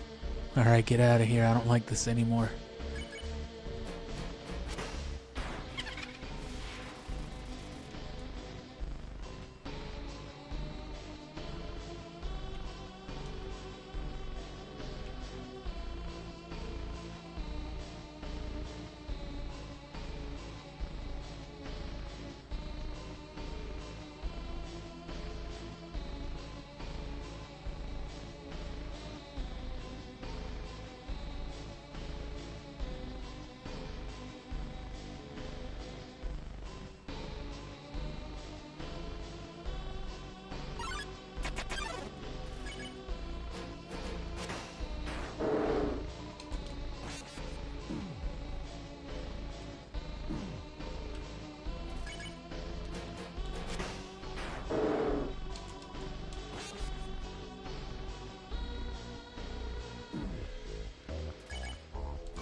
That's what I needed.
So that's just 2 encounters.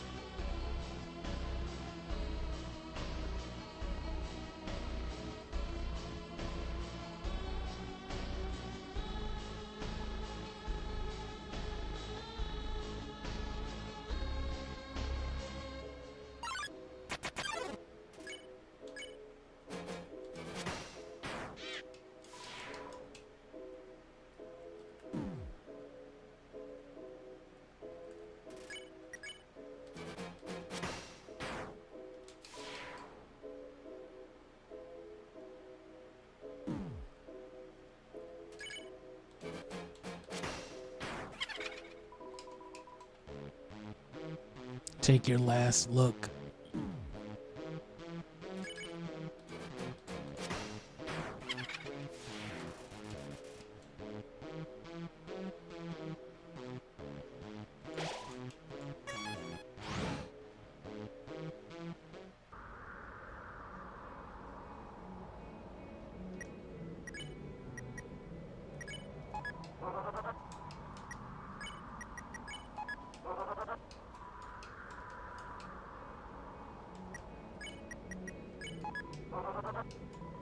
You finished using it, an uneasy atmosphere fills the room.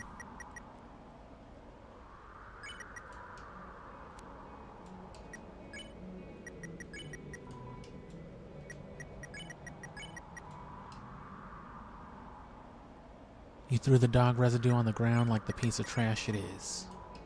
The dog residue was thrown away.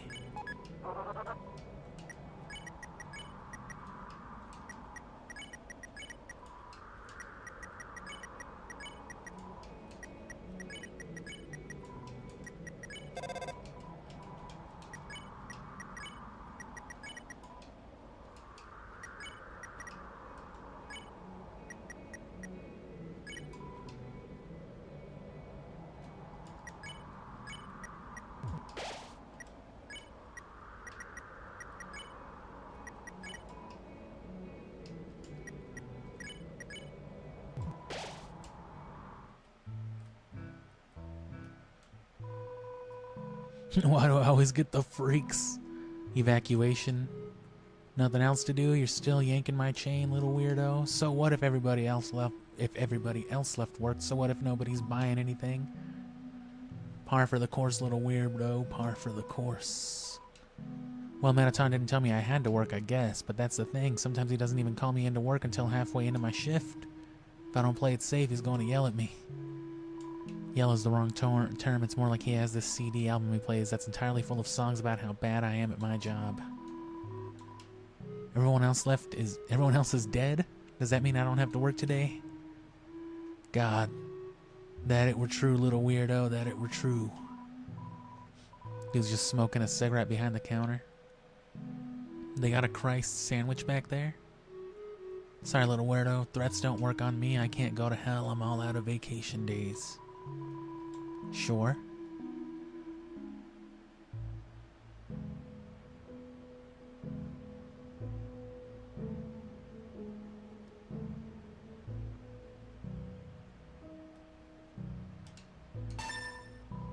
Oh, I can only buy one.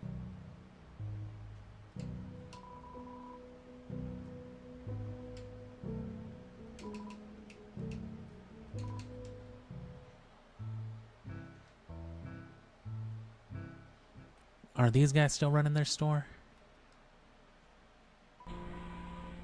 But like, nobody came and stuff. Hey, this is Bratty, this is Caddy. If you're reading this, then like, bad news, you mega evil weirdo. Alphys just came here and she's taking us someplace super duper safe, but first we gotta use up these gel pens. Yeah, chill, Alphys, we don't want to waste pens. And don't even think about stealing our stuff. Yeah, creep, leave our junk alone. Caddy, it's not junk, it's really valuable. Yeah, our garbage is really valuable. You're a total loser. Yeah, loser.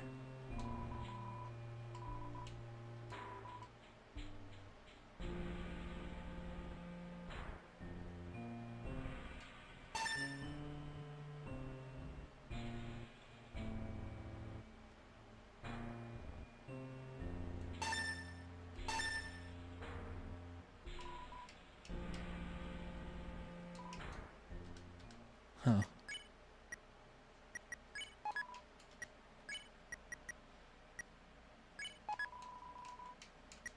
The cowboy hat and the fake gun. You bid a quiet farewell to the old tutu. The burnt pan was thrown away.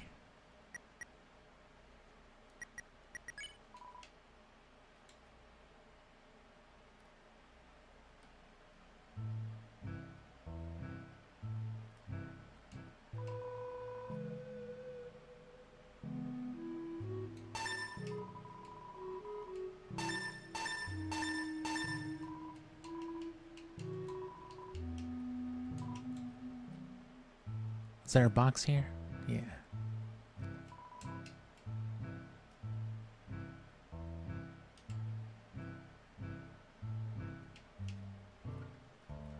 Oh, I thought I was stuck again like that one time.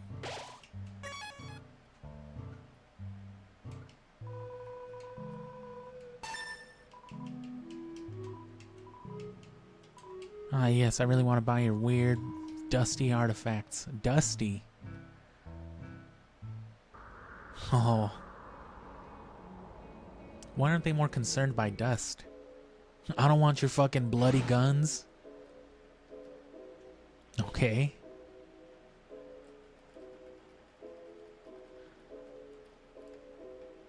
One more encounter.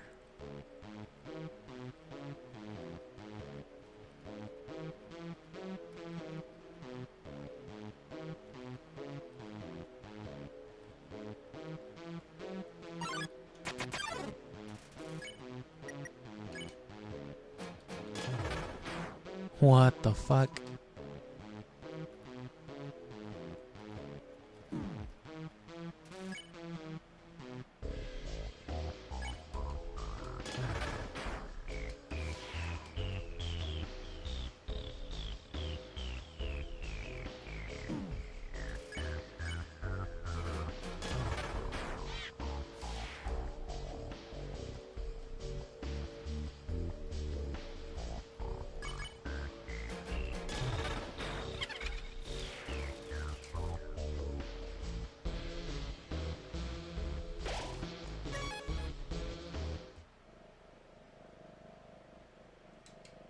My, so you finally arrived after our first meeting. I realized something ghastly. You're not just a threat to monsters, but humanity as well.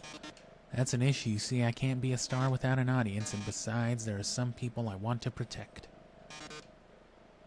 Eager as always. But don't touch that dial, there's something you haven't accounted for. As any true fan would know, I was first created as a human eradication robot. It was only after becoming a star that I was given a more photogenic body. Those original functions have never been fully removed. Come any closer and I'll be forced to show you. It's showtime.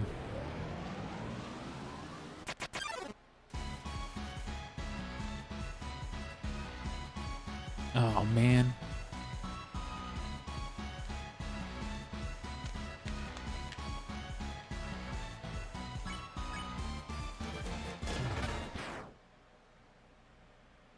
No. Gah. We're losing the shields. Gah. You fucking busted me up like an armored core. I guess he's kind of an armored core. Huh. If armored cores had ghosts instead of people?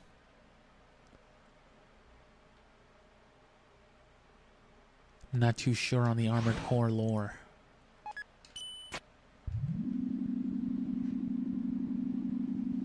Oh no.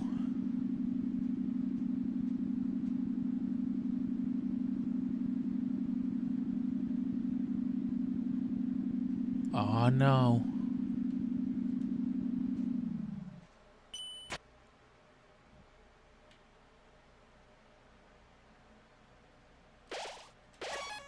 Castle Elevator. The elevator's in use.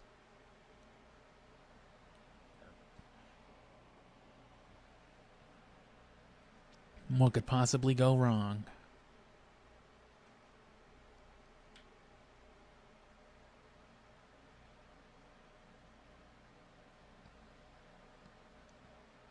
Nothing but getting judged and killing Asgore.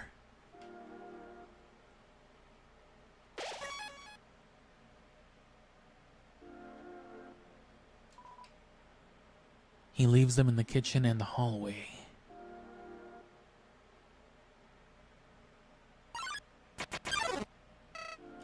Howdy, Chara. You finally made it home. Remember when we used to play here?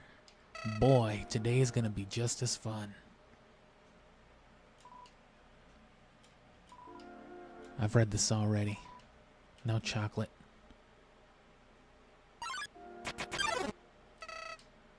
I remember when I first woke up in the garden, I was so scared I couldn't feel my arms, my legs, my entire body had turned into a flower. Mom, Dad, somebody help me, I called out, but nobody came.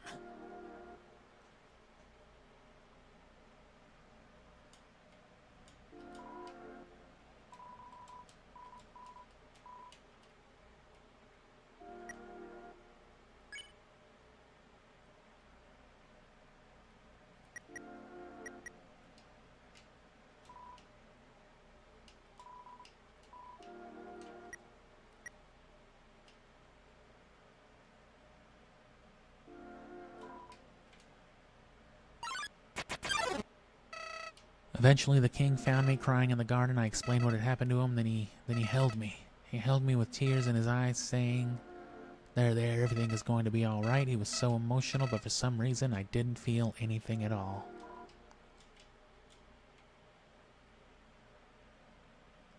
It's me. It's you.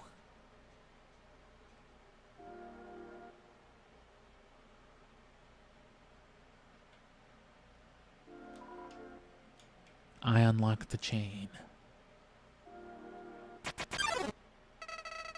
I soon realized I didn't feel anything about anyone. My compassion had disappeared, and believe me, it's not like I wasn't trying. I wasted weeks with that stupid king, vainly hoping I would feel something, but it became too much for me. I ran away. Eventually I reached the ruins. Inside I found her. I thought of all people she could make me feel whole again. She failed.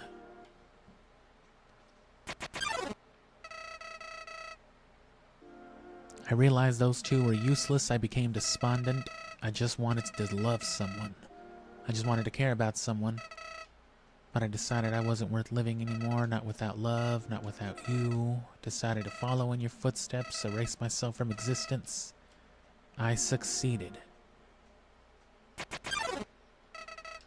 But as I left this mortal coil, I started to feel apprehensive. If you don't have a soul, what happens when you...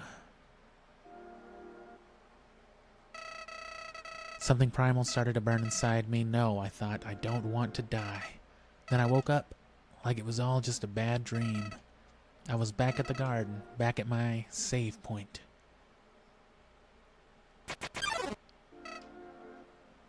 Interested, I decided to experiment. Again and again, I brought myself to the edge of death. I was just edging over and over again. At any point, I could have let this world continue on without me. But as long as I was determined to live, I could go back. Amazing, isn't it? I was amazed too.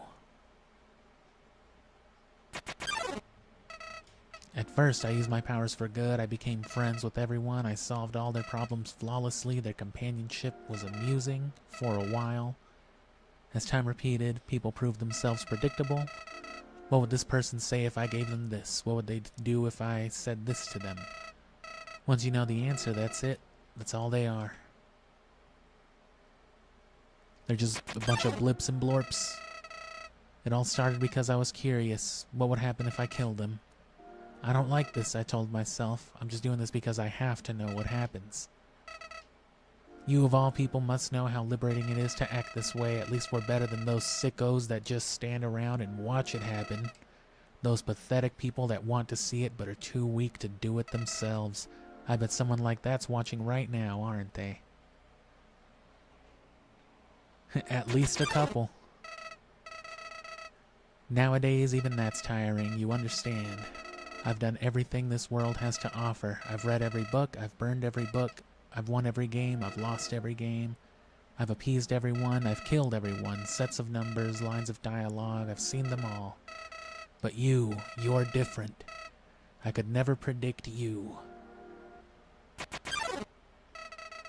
When I saw you in the ruins, I didn't recognize you. I thought I could frighten you, then steal your soul. I failed, and when I tried to load my save file, it didn't work. Your determination, somehow it's even greater than mine. I just have one question for you. How did you get back to the ruins from here? I know, she must have taken you when she left, and decided to give you a proper burial rather than hanging out in the basement forever. But why then? What made you wake up? Did you hear me calling you? It doesn't matter now. I'm so tired of this. I'm tired of all these people. I'm tired of all these places. I'm tired of being a flower. So then that's how the body gets where it is. It's removed. The body of the fallen human. Toriel takes it, which is kind of morbid. But she takes it to the ruins, to the old home. And then, much like how... Well, it's not super clear. I mean, they only explain it the one time in the laboratory. There's just one thing left to do. Let's finish what we started. Let's free everyone. Then let's let them see what humanity is really like. That despite it all, this world is still kill or be killed.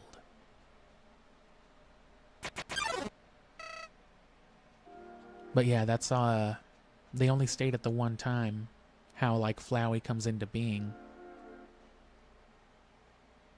So, like, part of... I guess Flowey is mostly Azrael. It's just Azrael with no soul.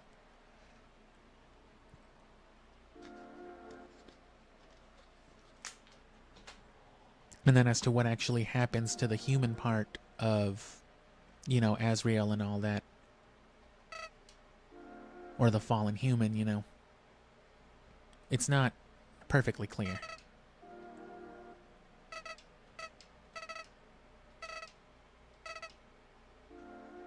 Just living in the surface world with you doesn't seem so bad. We don't even need to leave to get this time. Leave them this time. The king has 6 of them locked away. I've tried hundreds of ways to get him to show me them, but he just won't. I know he'll do it for you. Why am I telling you all of this? Even after all this time, you're still the only one that understands me. You won't give me any worthless pity. Creatures like us wouldn't hesitate to kill each other if we got in each other's way, so that's why. What's this feeling? Why am I shaking? No hard feelings about back then? Oh shit. I've changed my mind about all this. This isn't a good idea anymore. You should go back. This place is fine the way it is. Stop making that creepy face. This isn't funny. You've got a sick sense of humor.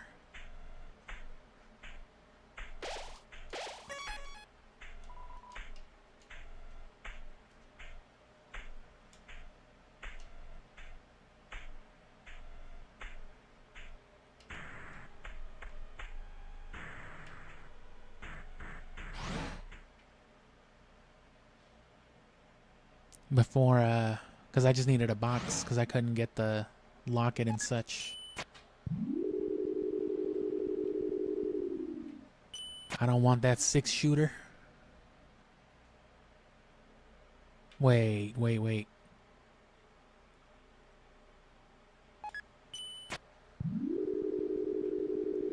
That was too far.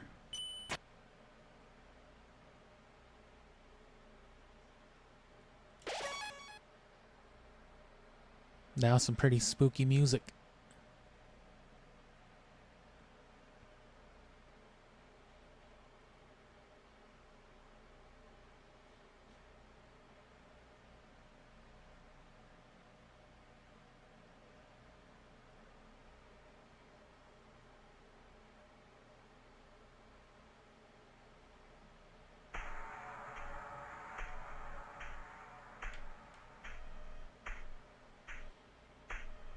Oh, there was a box right outside.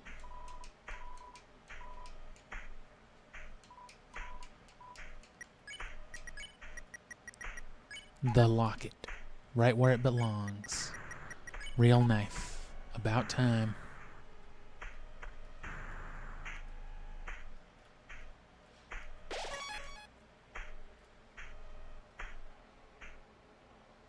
It's a real gun.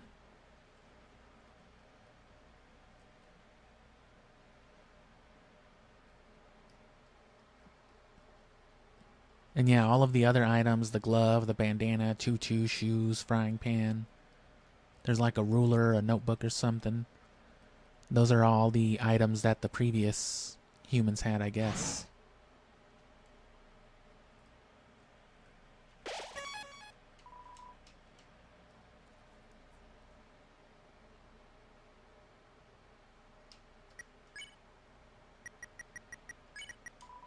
The cowboy hat was thrown away, as was the empty gun.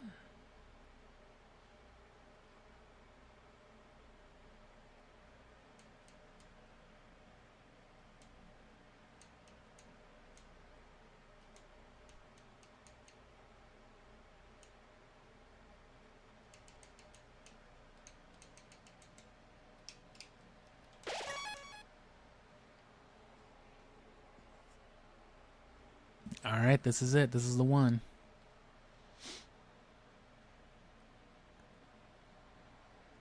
You've been hyping me up all year, right?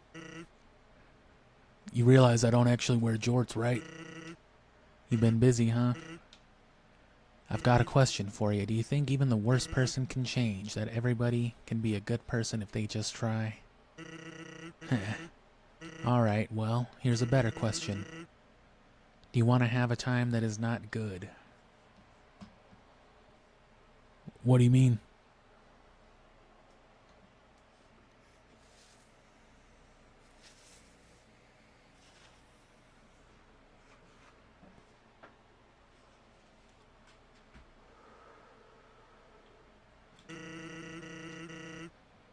Because if you take another step forward, you are really not going to like what happens. I think I'm going to love it. Sorry, old lady. This is why I never make promises. It's a beautiful day outside. Birds are singing. Flowers are blooming. On days like these, kids like you should be playing Nintendo games. Should be burning in hell.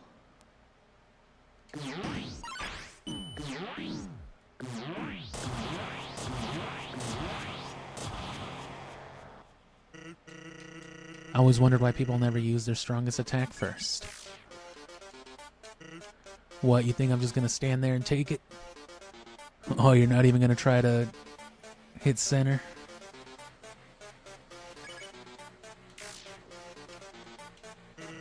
Our reports showed a massive anomaly in the time-space continuum. Timelines jumping left and right, stopping and starting.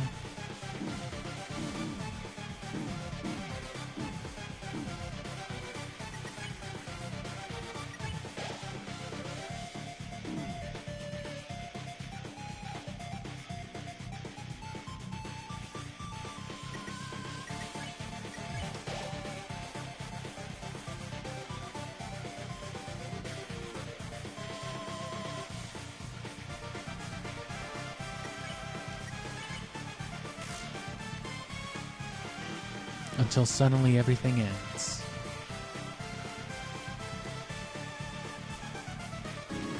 God damn it.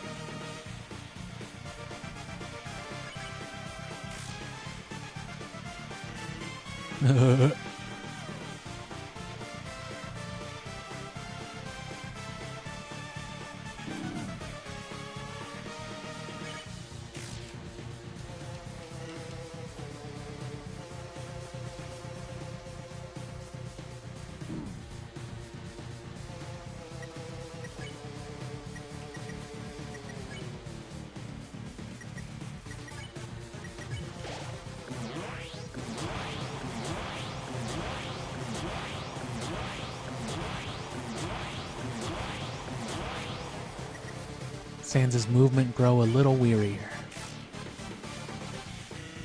Knowing that one day, without any warning, it's all going to be reset.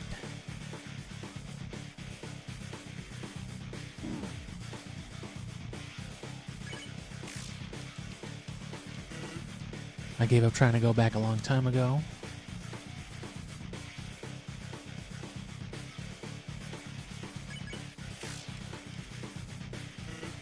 And getting to the surface doesn't really appeal anymore either.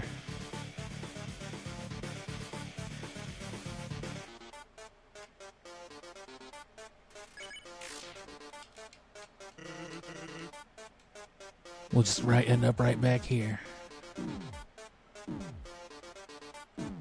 Oh. To be blunt, it makes it kind of hard to give it my all. Makes it kind of hard not to want to smoke a blunt.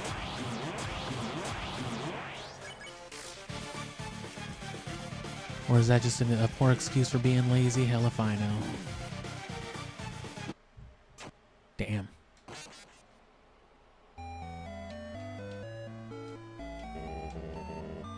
Don't lose hope just because you couldn't do it in one.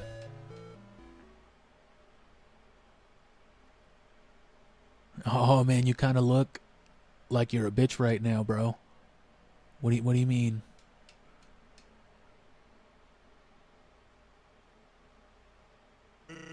Hey, you look frustrated about something. Guess I'm pretty good at my job, huh?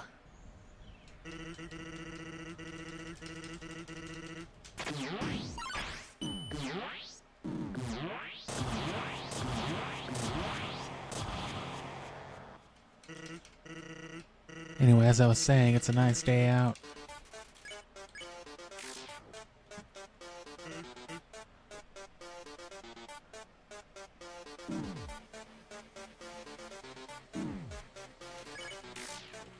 I may as well just die now.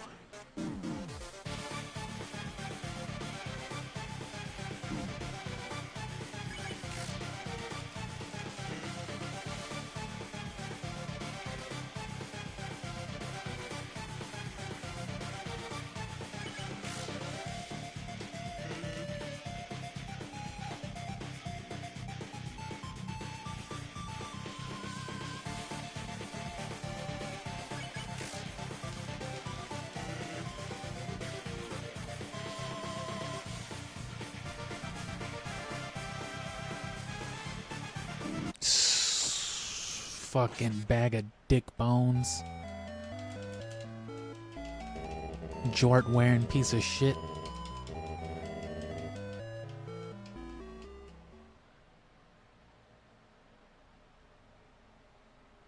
Oh, it's one of them.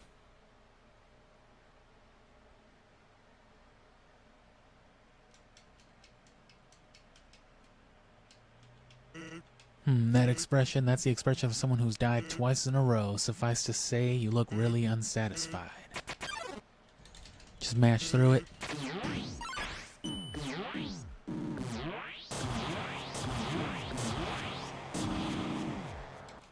Actually, yeah.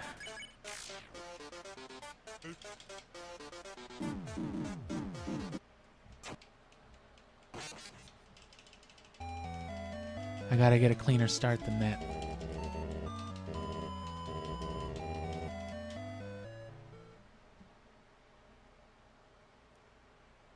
One of the special lines of dialogue that Flowey gives you if you just keep beating him normally is about basically just not to fuck with this guy.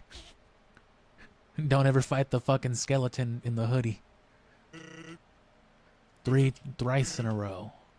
What comes after thrice anyway? Want to help me find out? Quiche.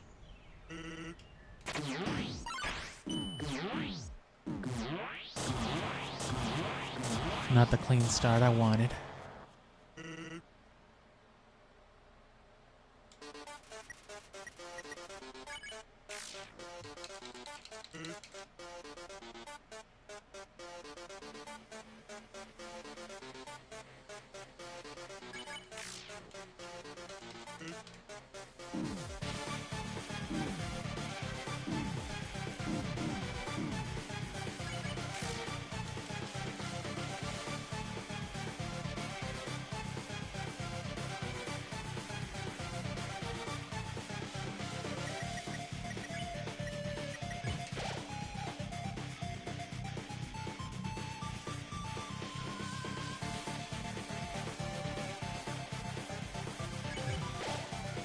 Aw, damn it.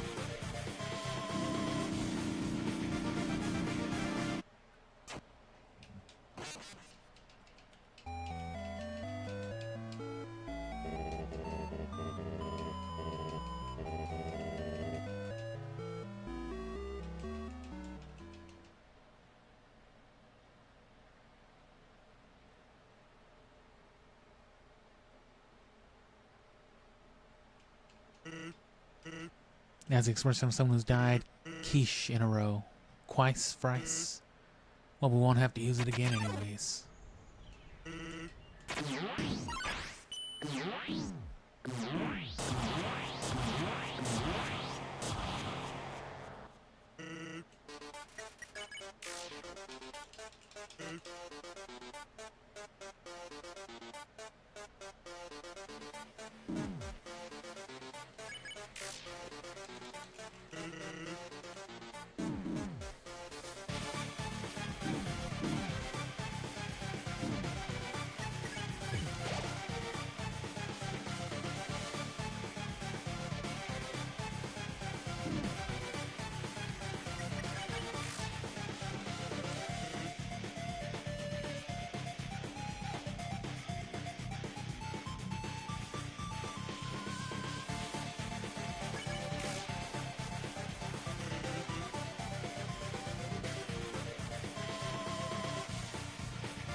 God damn it.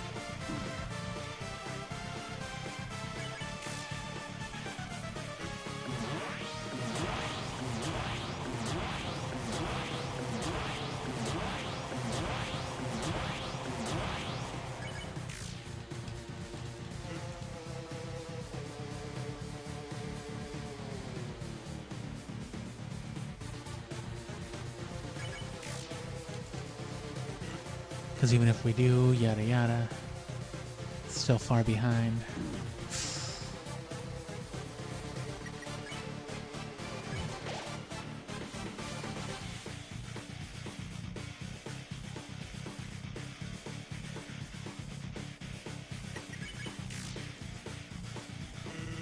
to be blunt, makes it hard, then talking about being lazy or something.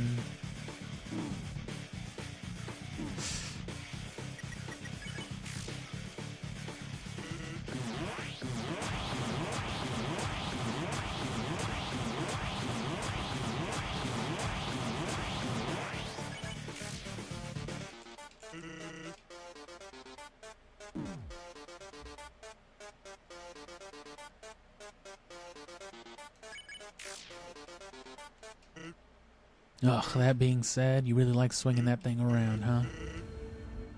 I know you didn't answer me before, but somewhere in there I can feel it. There's a glimmer of a good person inside you. The memory of someone who once wanted to do the right thing, someone who in another time might have even been a friend. Come on, buddy. Let's forget all this. You remember me? Oh, I remember you.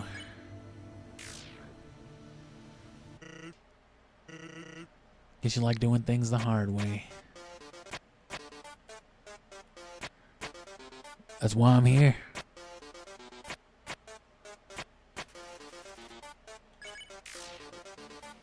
Get that fucking bone out of my dialogue box. Sounds strange, but before all this, I was secretly hoping we could be friends. I always thought the anomaly was doing this because they were unhappy, and when they got what they wanted, they would stop all this.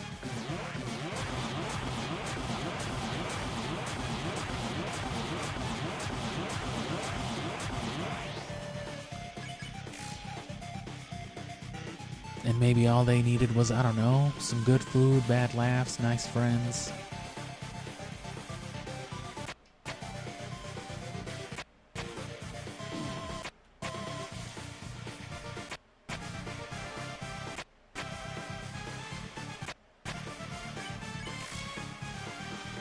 It's trying to hit me in the menu.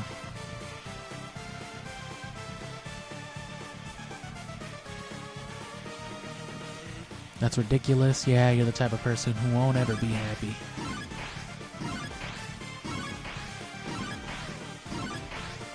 Look at his arm, not at the bones. Same thing, I guess. You'll keep consuming timelines over and over until, take it from me, someday you gotta learn when to quit.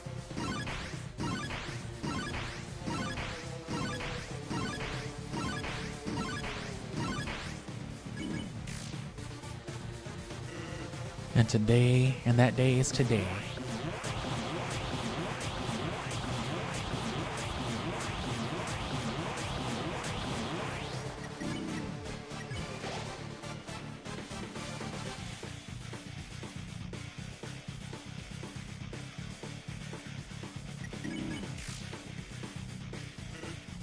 Because you see, all this fighting is really tiring me out. Oh, fuck.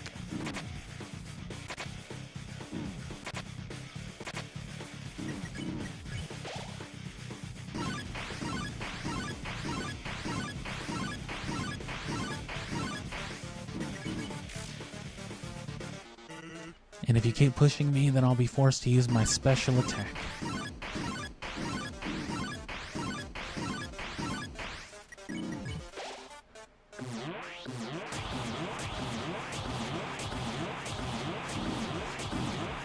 Shit.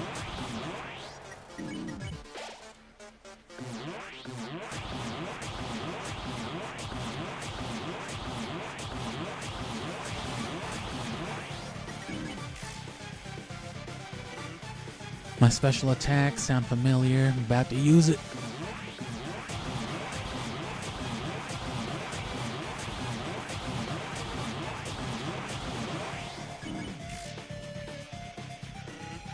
Here goes nothing. Are you ready? Survive this and I'll show you my special attack.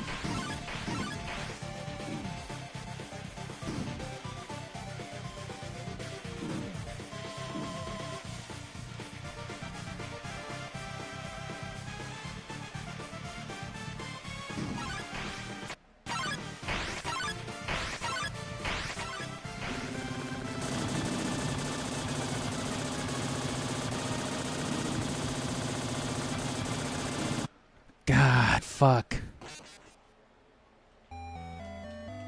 That was it.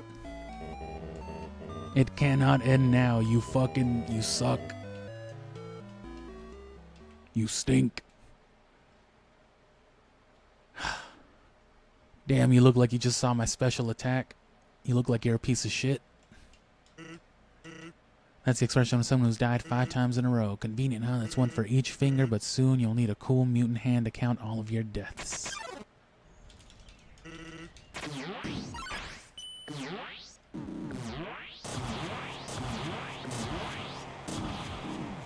Ah, shit. Just kill me again. I can't be eating no substantial damage. Getting to the end in 5 tries is pretty good. Clearly I've done this before, so...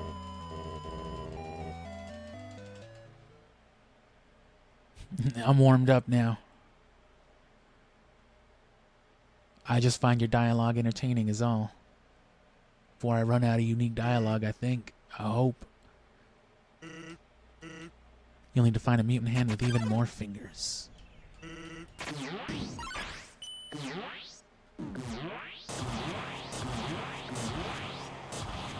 Not ideal, but...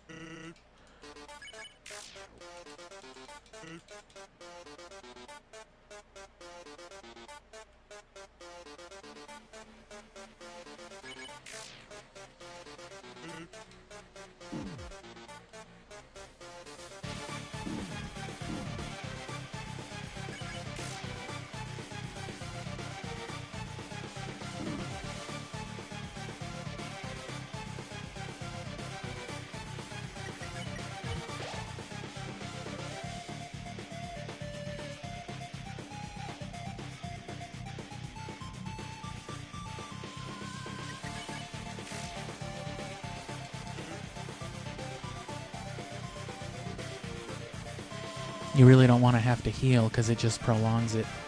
He's got to get through his dialogue no matter what.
Like 2 or 3 more lines of dialogue, I should say.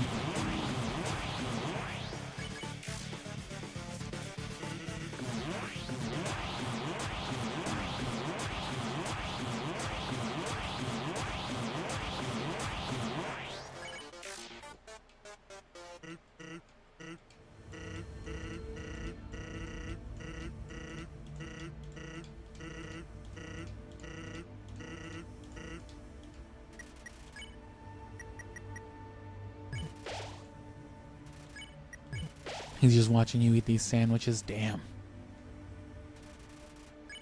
Oh, okay.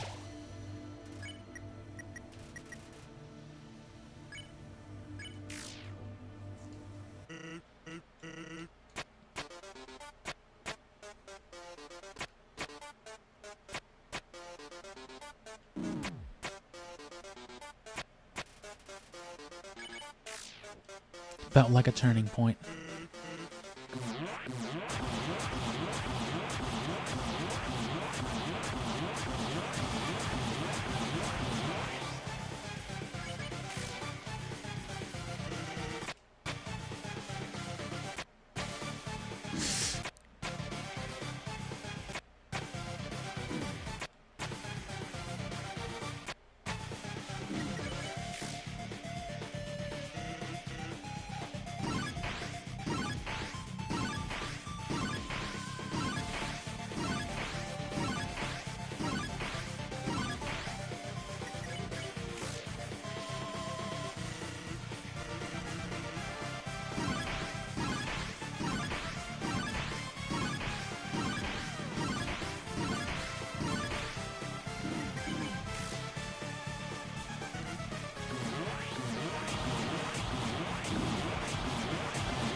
Damn it.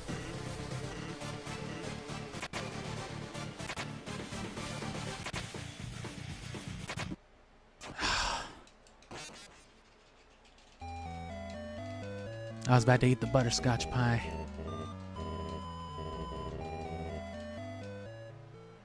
Should have done the pie first, survived with whatever health, and then ate the sandwich. I should save the steak, actually. Save the 2 biggest heals for the end. It's supposed to be a lucky number. Who knows? Maybe you'll hit the jackpot. And that number will multiply tenfold.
Damn.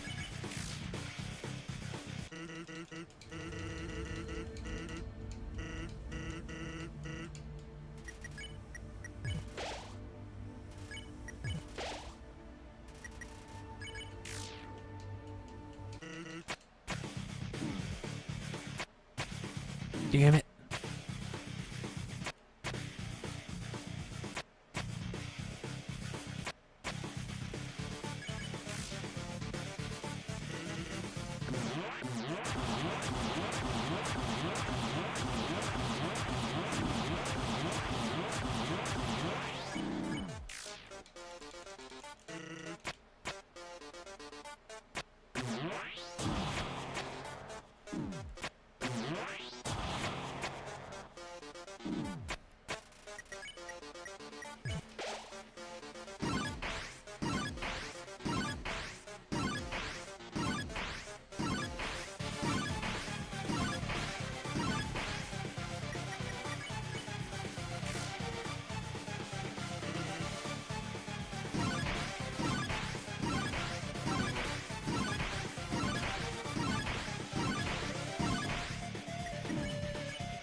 I don't know if I can... Nope, I can't.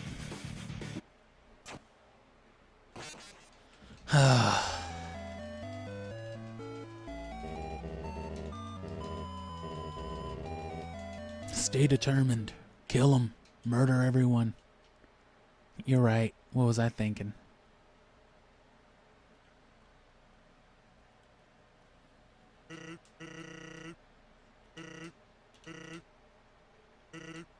It's the number of fingers on a spider.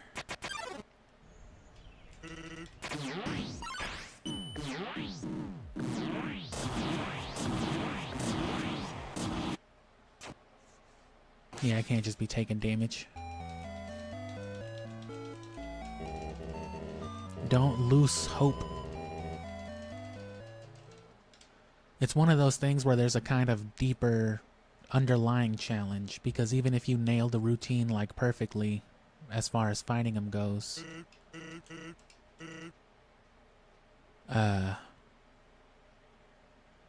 you know, towards the end he'll start trying to hit you in the menu and all that.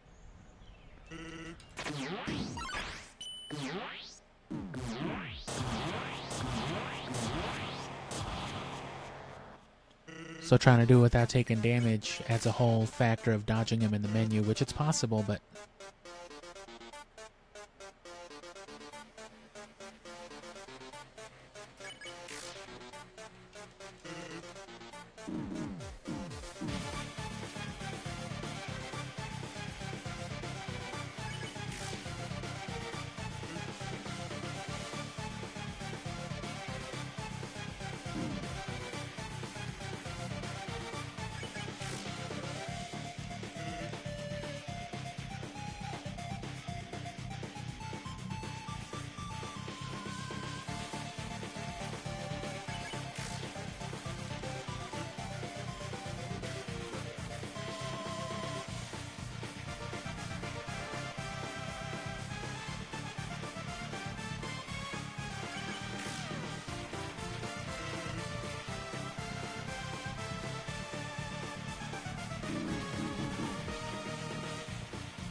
Ah, fuck.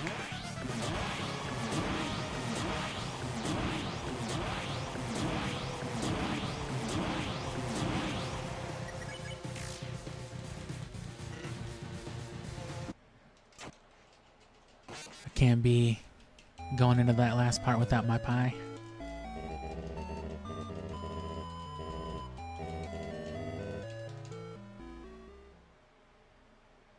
You just can't be healing in the first half. It's not worth it.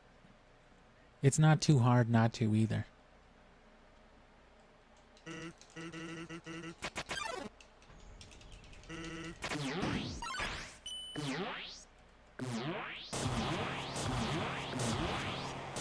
Fucking finally.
Yeah, see? You gotta move around to avoid them both. And then you gotta wait, because then the bone will hit you on the top menu.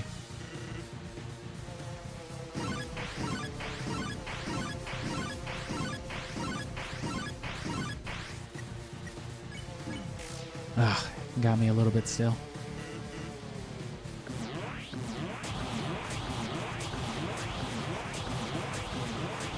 And save the butterscotch pie for this one.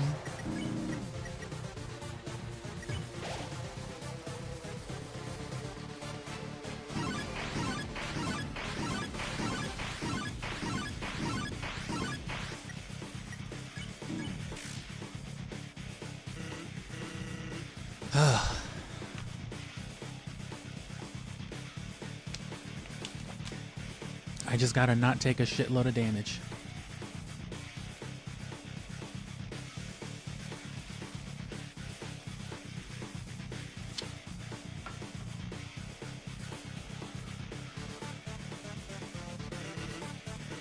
Are you ready? I hope so.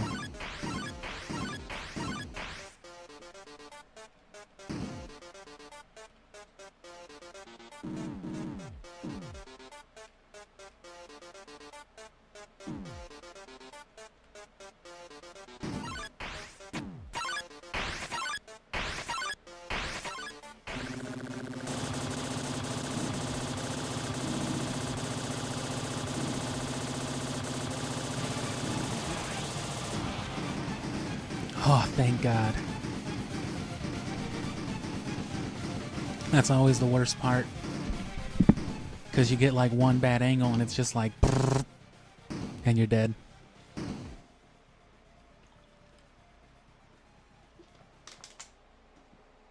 That might be easier with my...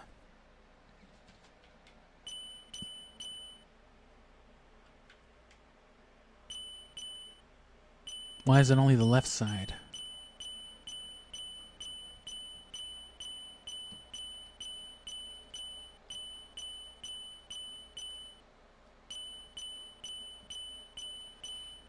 Is he ever going to do anything about this?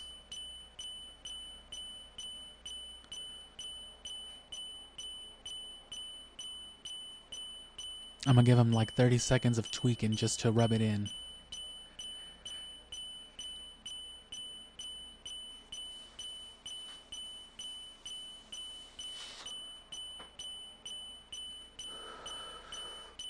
This is what I read you're supposed to do on the internet. Alright, that's it. It's time for my special attack. Are you ready? Here goes nothing.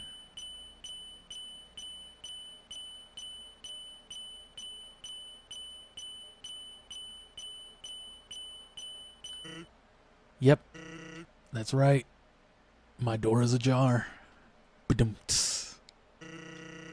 It's literally nothing, and it's not gonna be anything either. You get it? I know I can't beat you. One of your turns, you're just gonna kill me. So I've decided it's not gonna be your turn ever. I'm just gonna keep having my turn until you give up, even if it means we have to stand here until the end of time. Capiche?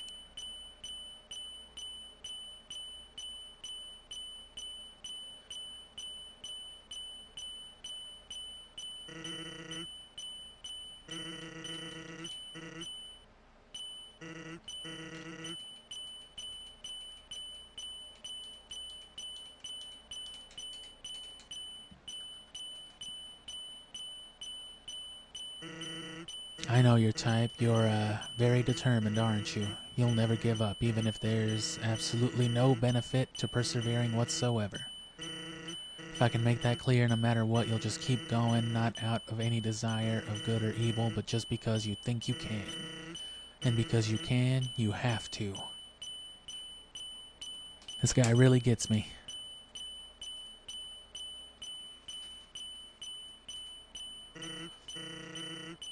But now you've reached the end. There is nothing left for you now, so in my personal opinion, the most determined thing you can do here is to completely give up and do literally anything else.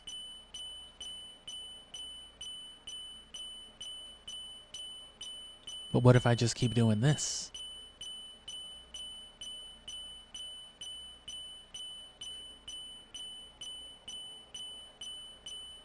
If it doesn't say anything in like another 20 seconds, I'll give him another 20 seconds, and then I guess I'll give up. That's what he said himself earlier. You gotta learn when to quit. Doesn't look like he's gonna say anything in the next 2, 1, nothing. So yeah, we'll give him another 20. More like 15 now. Fuck it, we'll make it 25. So about another 10 still by the end of this sentence.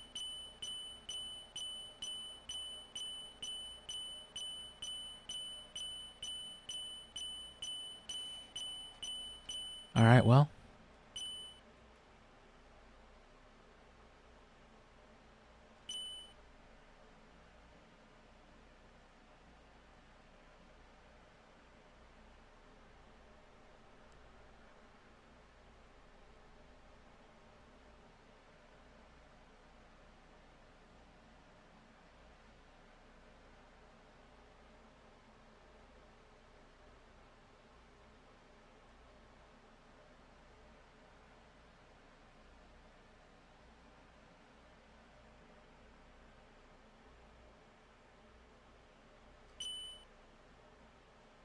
Ha.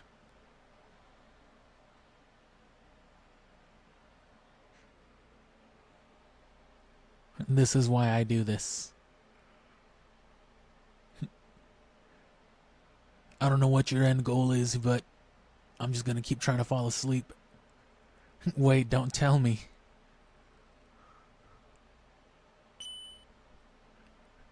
This is the real, ultimate, final playthrough of Undertale. This is how you beat the game. You never let Sans fall asleep. He can't even produce sweat anymore. Look at him. How do bones sweat anyway? Oh god, is he just gonna sit here making bone jokes? That would be a real hell for Sans. We'll do it one more time, once he gets especially drowsy. Just to rub it in. There you go. What a specifically fucked up thing to do to somebody. Wait for them to get sleepy and then just... Oh. Why are you doing this? I'm so sleepy.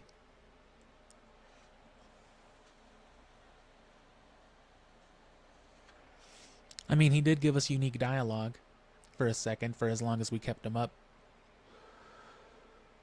Until he was just like, bro, stop it.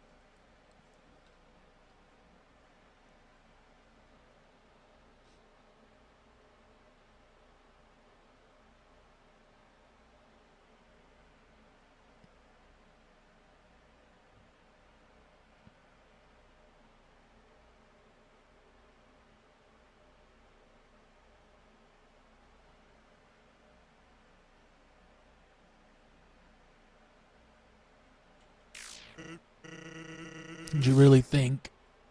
Oh. All 9s, baby.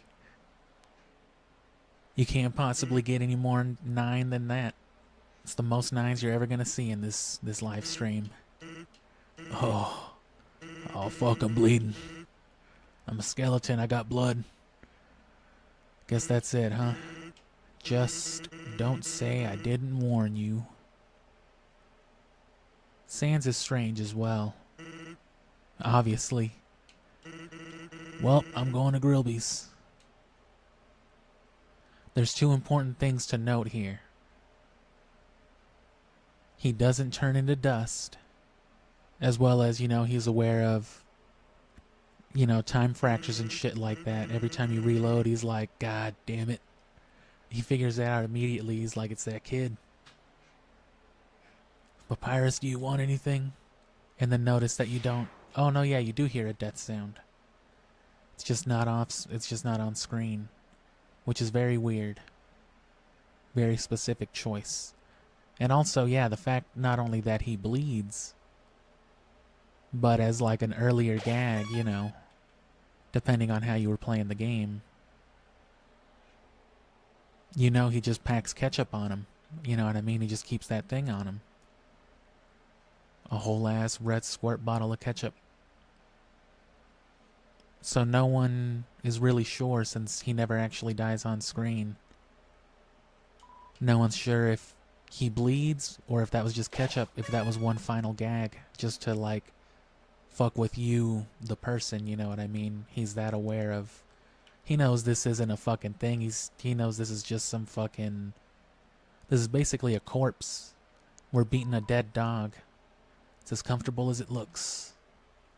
And yes, see, they know they were there, so this is that body. This is the same fallen human. And the true name, I guess, is the fallen human's actual name. However, it came into fruition. Or however it was discovered.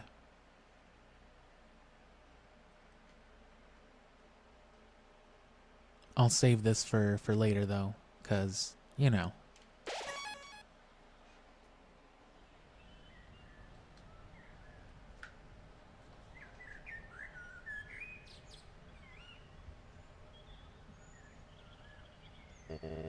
Curious, I've never seen a plant cry before. Huh? You must be the one that flower just warned me about. Howdy. What kind of monster are you? Sorry, I cannot tell. I'm a siphon filter speedrunner. Now, you're a who now? I've never heard of that game.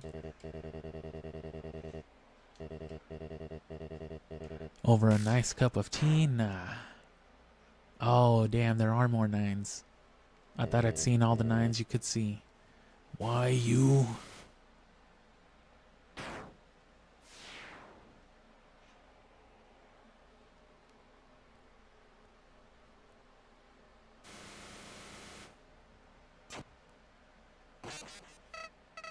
See, I never betrayed you. I was gonna take that soul. I was waiting to kill him. After all, it's me, your best friend. I'm helpful. I can be useful to you. I promise I won't get in your way. I can help.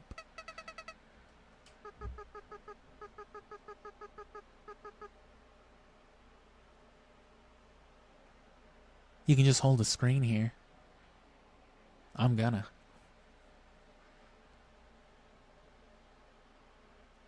Flowey's typically more aware anyway. I'm hoping they'll be like, oh God, why are you just standing there? Give it at least the next like 10 seconds.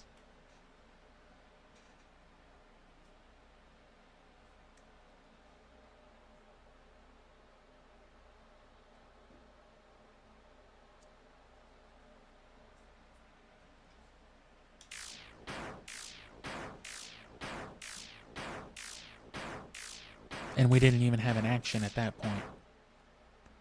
At this point, we're just along for the ride. We're just clicking A. While this monstrosity takes over. That's right, it's me, the monstrosity. I am Chara. Did you get my name from the internet, you piece of shit? Thank you. You think I didn't know you were immediately going to spoil something? Your power awakened me from death. My human soul. My determination. They were not mine, but yours. At first, I was so confused. Our plan had failed. Hadn't it? Why was I brought back to life?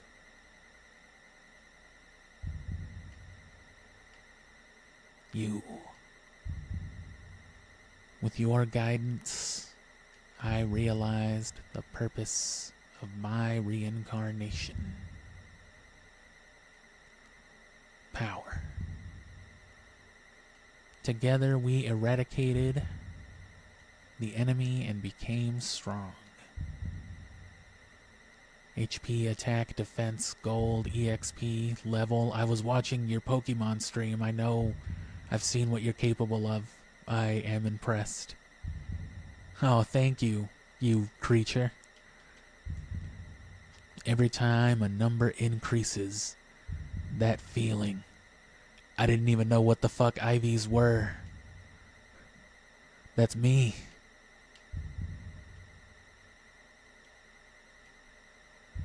Now we have reached the absolute. When you name it, after yourself though too, it's like, oh God, what am I? What have I done? There is nothing left for us here. Let us erase this pointless world and move on to the next.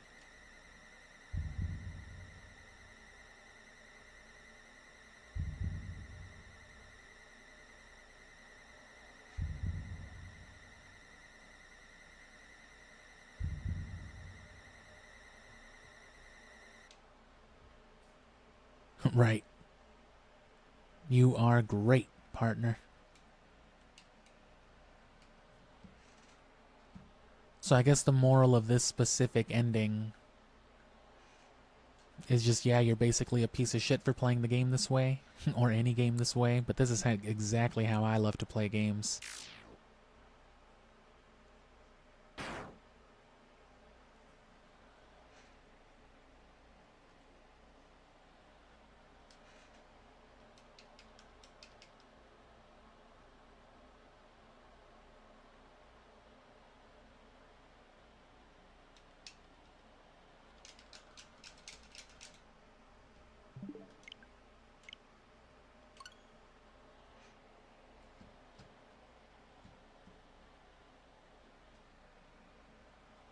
I take it back.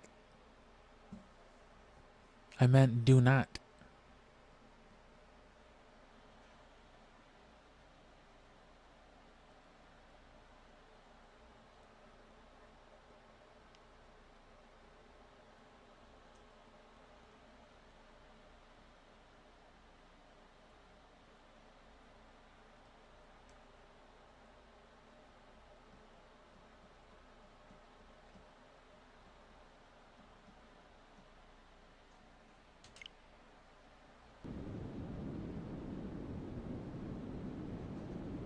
The fact that you have to sign into a profile kind of kills it.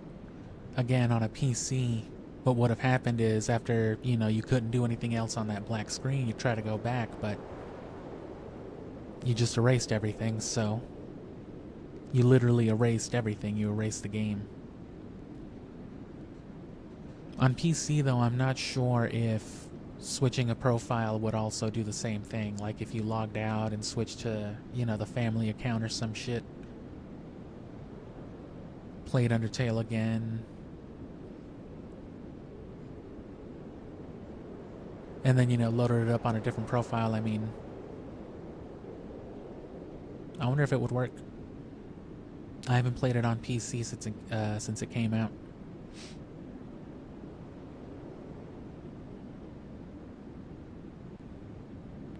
But it's one of those things where, like, programs, games, and everything else, they save, like, deep files into, like, deep, inaccessible folders on your computer for, like, critical and necessary functionality reasons, And so, I guess Undertale tracks that, too. If you're on, like, PC, so it can tell if, like, it's been installed, or if certain flags have been checked, it'll keep, like, a mark of that. And that way it'll persist even if you try to delete the app and do everything and come back. On PC, at least, it'll be like this. On console, they couldn't quite implement it the same way. So you do lose a little bit playing it on console, but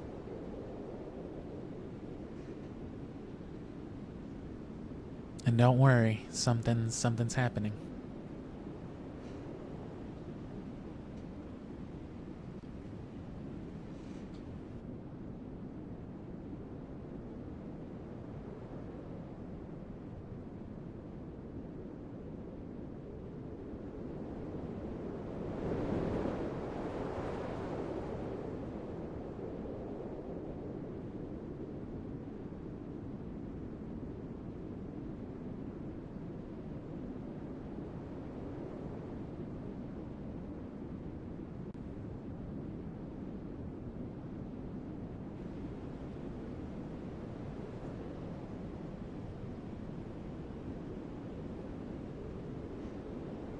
And so at this point, you know,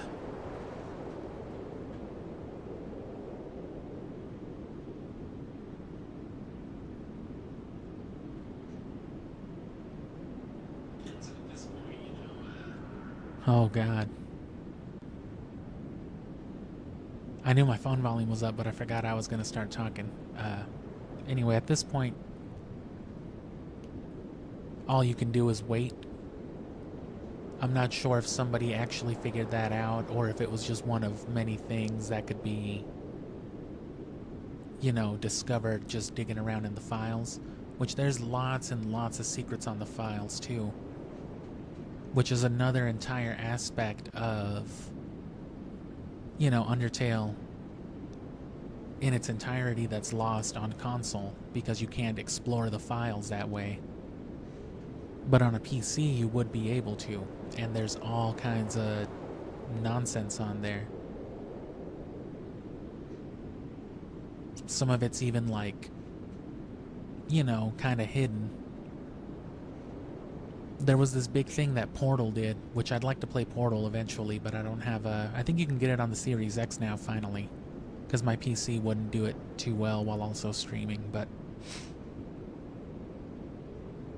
There was this thing with Portal. I don't know if it was a specific location, or if it was like a rare instance. One of the radios you could find, though, would play like just some noise. Some weird random frequency. And it, someone was eventually able to discover that, you know, the type of frequency that it was one that was used to send images into like space, you know, over long distances. So they were able to, like, you know, take the radio frequency, descramble it, and get an image from it. Which the image itself is like a spoiler for the game. I guess you wouldn't know it was a spoiler unless you already knew what the end of the game was. So, I guess it's not really a spoiler, because you would... the only way you would know what it was is if you already knew what that was. Otherwise, it would just be an image. Which is weird anyway, you know, but that's some shit.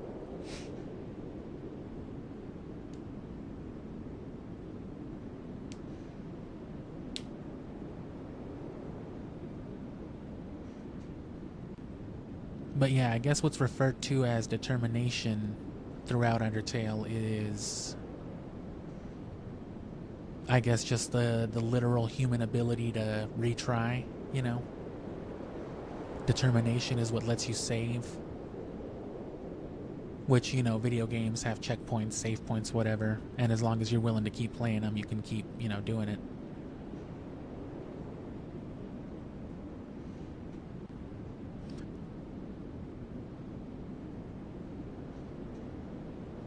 Imagine if they dropped like an... They should do that. They should drop like an Elden Ring, Dark Souls type of game. Where you can't just beat the boss. You can't just drain its HP and like kill it once. Well, unless you can, I guess, on the first try. You have to have like a victory over it. So if it kills you and you're like 0 and 1, you have to kill it twice now. You know, and so on and so forth. So like imagine, it took me like what, 10 tries, 9 tries just now to kill Sans. Imagine if I had to beat him, you know, 9 times in a row without him beating me now in return.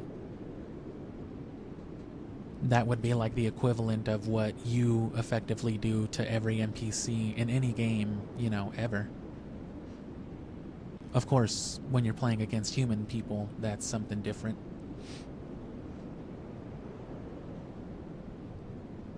But that would be some bullshit. Most people hate it when like a Dark Souls type of boss heals or has the ability to restore health in general, because it's like, what the fuck is that? Meanwhile, you want to be drinking, you know, potions and eating Skyrim potatoes, you know, mid-battle. Time freeze. Which that's the same way that I look at like a game like Skyrim too. It's important that I played Undertale in earnest before I played Skyrim in earnest. But you can watch me, you know what I'm saying? Go watch that Skyrim video that I did, that super speed cut the super speed supercut. It's like a 20-something minute video with a red border.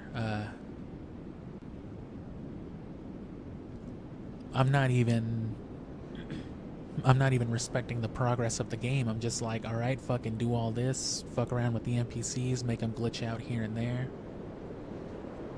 And by comparison, you know what I mean, the Dragonborn can quick save on the spot.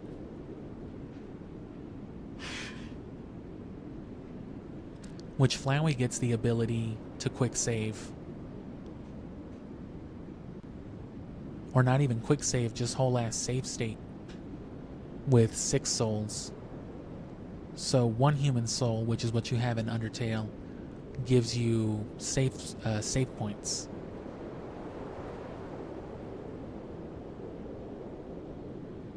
And the game has like an inherent autosave just built into it. The game can save too. But not the NPCs. Only Flowey if and when you're not playing the game. If you have it in like a certain state.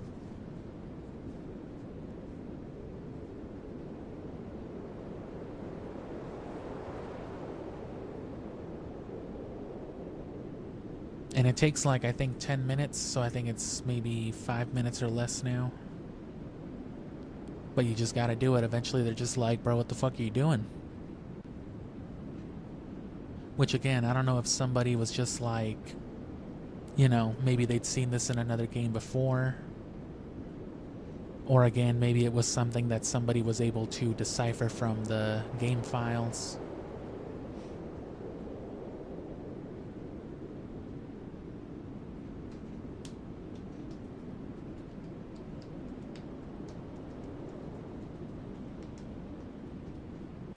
But I mean, you know, there's even that part in Earthbound where you have to wait just 3 minutes behind the waterfall, which you can see the clear Earthbound inspiration, and beyond that there's, you know, a lot of real life connection.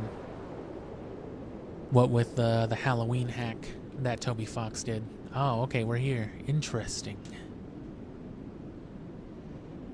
Ain't it though?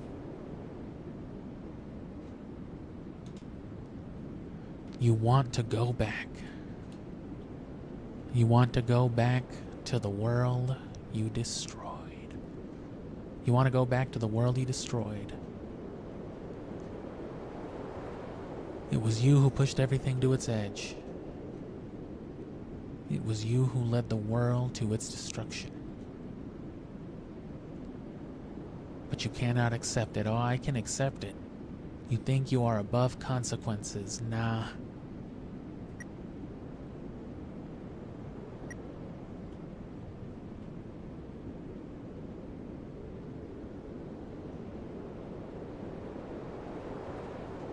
Perhaps we can reach a compromise.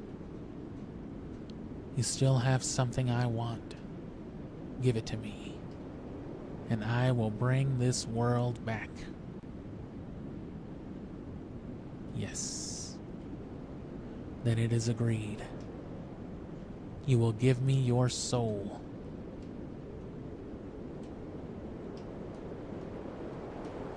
Then it is done. And with the soul comes determination and the ability effectively to control the game. So you're effectively trading that ability to play the game again.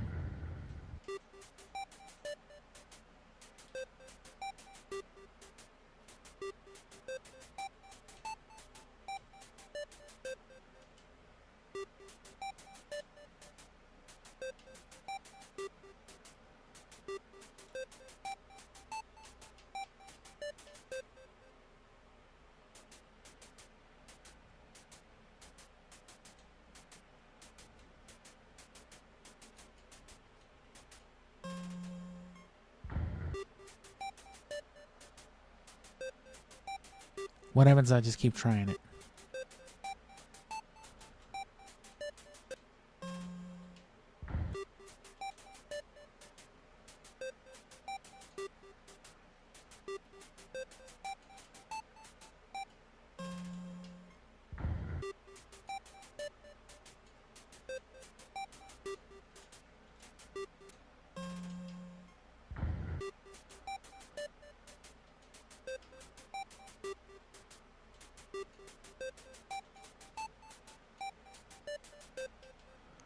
Gassiter. That's not correct.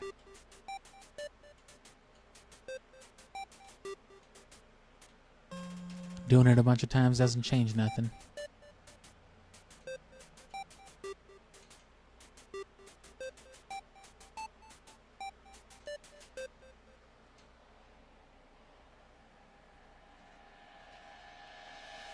What do now?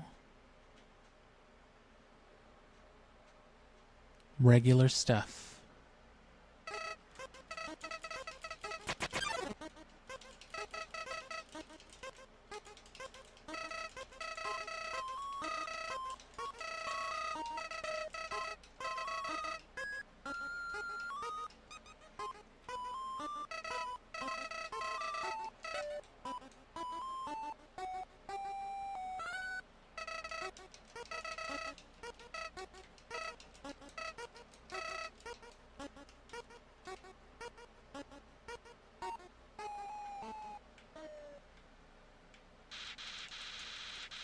You know what's going on here, don't you? This is like your third time meeting me, isn't it? You just wanted to see me suffer. You know it. You should know by now.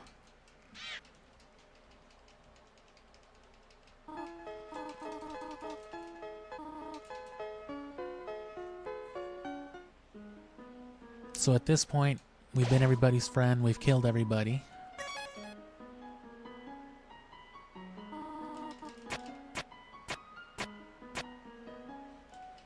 Flowey's done more than you have, though. Flowey's basically done everything.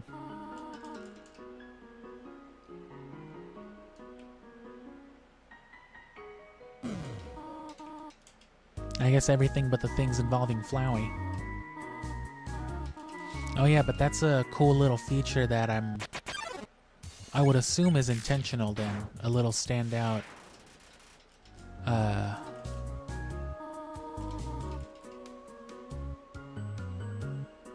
design choice, I mean.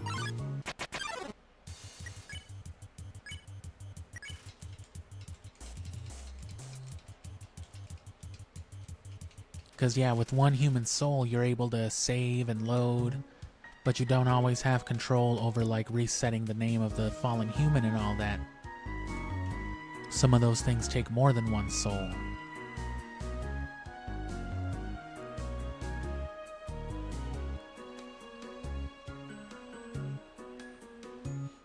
As to who or what exactly Frisk is, I have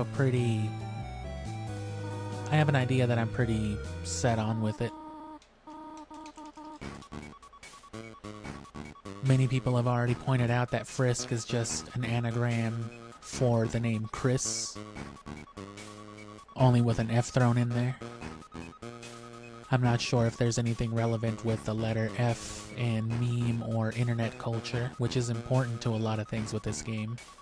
I don't know if there's anything relevant to it musically or in the game files either.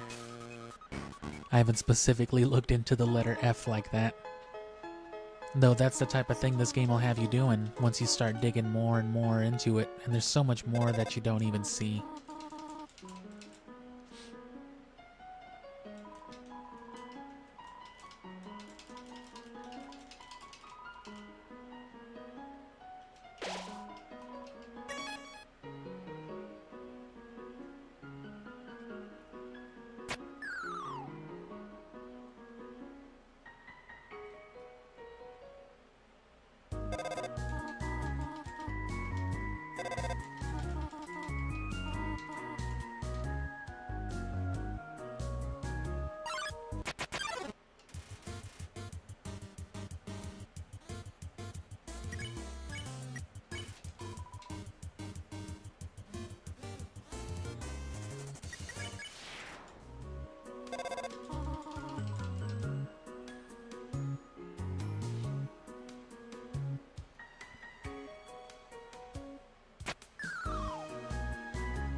So yeah, the whole logic that Undertale is just a video game, I feel, well, obviously it is, right, in the real world, but as far as its canon goes, that's what I always thought. That this itself is a game being played, not just that is the game that we, the person, are playing. We people, we real life humans, right? We are playing a game that in and of itself is a game being played. And what happens, I think, I mean, it's kind of stated blatantly, but it's strange as to what it might actually mean.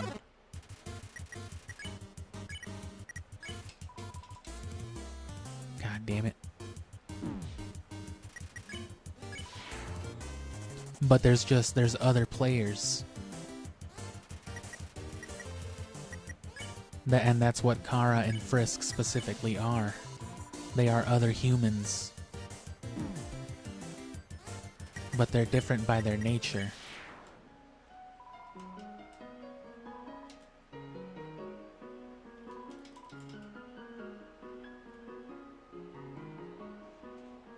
Frisk is, you know, friends with everybody, and of course Chara isn't. And then they represent, you know, the Delta Rune. In both instances, at the hands of either one, the underground goes empty. Either like we just saw after we killed everybody and Chara just, you know, erases everything. Or when Frisk destroys the barrier and everybody goes home. Or everybody goes to the surface and, you know, just has fun driving cars, eating hot dogs.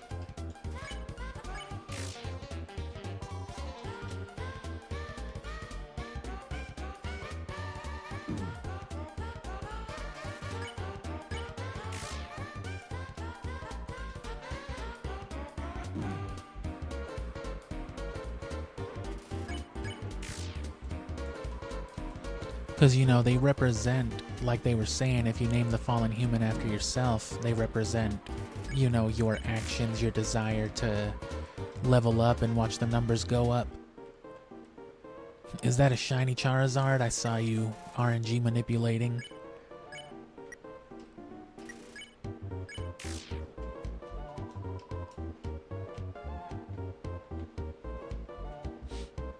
But at the same time, you know, they're not literally our character, you know what I mean? There's something else that takes over. They're another will. Which is another thing that they subtly point at. I forgot I turned it up a lot, so much for the Howling Wind.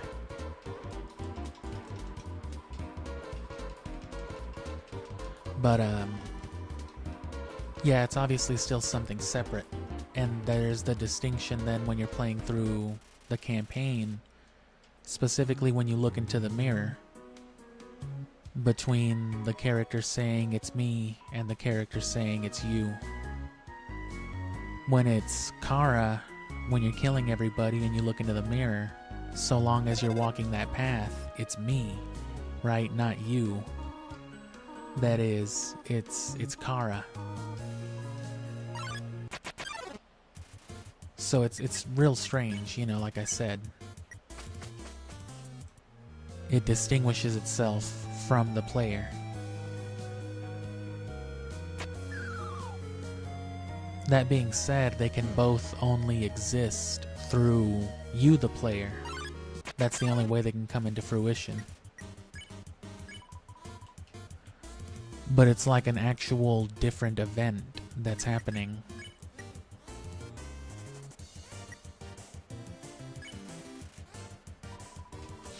But see, that's what I thought from the beginning. That was the theory that I basically came up with, or, you know, the conclusion that I came to, you know, within like the first couple years of this game being released and, you know, looking over it like a maniac like everyone did. And then when Deltarune came out and the literal first thing you see is Chris with the same kind of colored shirt as Chara, with a video game that his older brother Azrael designed, or because they have no specific gender, just like the player doesn't. Frisk and Chara specifically don't. I guess you do. So Frisk and Chara have no distinct gender, but Sully does. And that's what I'm playing this time. I guess the first time it was Sully too, but not really because it ended up being Frisk.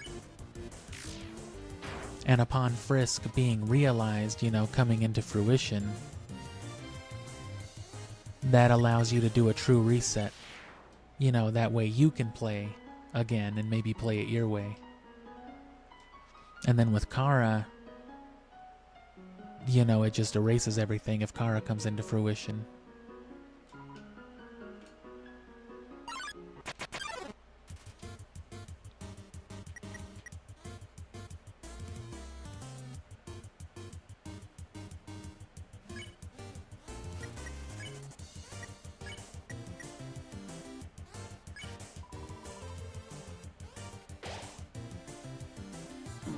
No.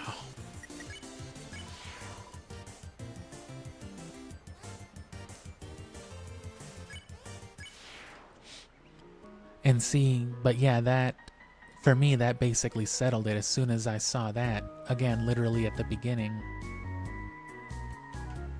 It's just like that, just about confirms it.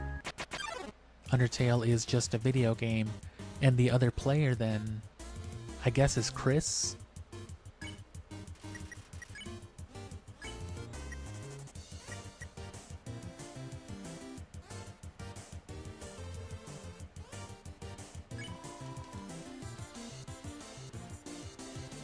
Which is further reinforced by the whole, you know, Chris removing you from them. Removing, because that's you, the red heart. The menu moving, this is us. And the body we're walking around in, we're basically possessing a corpse. We're literally possessing a corpse. That's, you know, the deeper truth to, like, the game itself.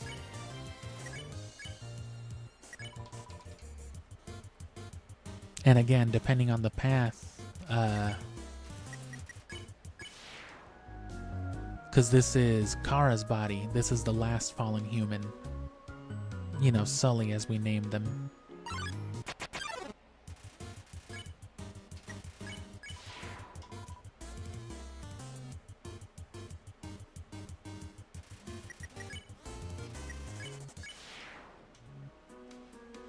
But again, if you follow that path, Chara takes over, you know.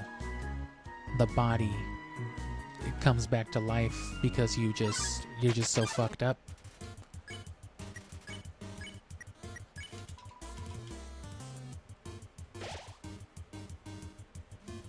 It's basically like a ritual that summons them back to life. And then Frisk, I'm really not too sure. I'm wondering if Frisk and Chara are like the true playthroughs of the game.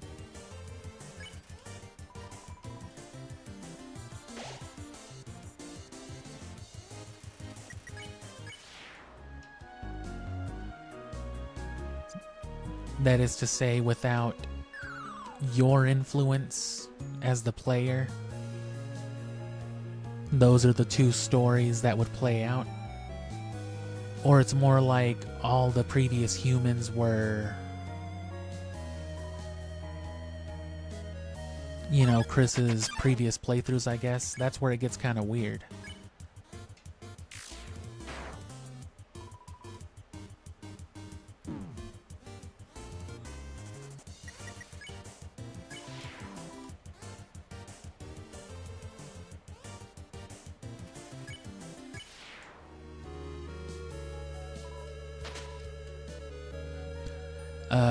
Further associating it with Deltarune, right, they establish the fountains right away, so it's likely that Undertale is either the first or the last fountain.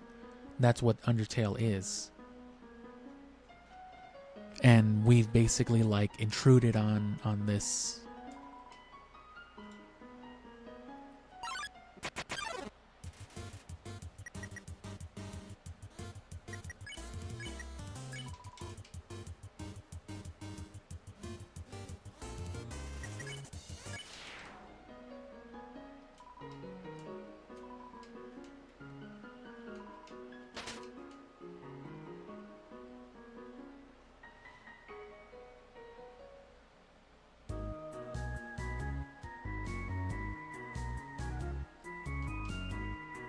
Just between you and me, I saw Toriel come out of here. She had a pack of cigarettes and some beers.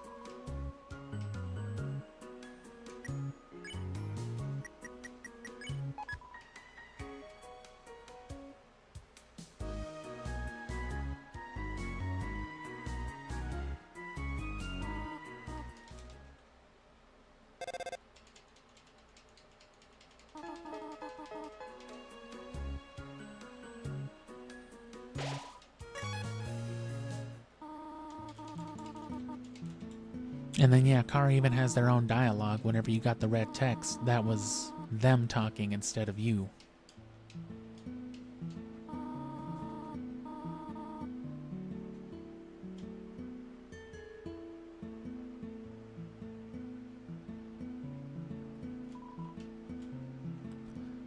So then what Azrael, or more accurately what Flowey is then,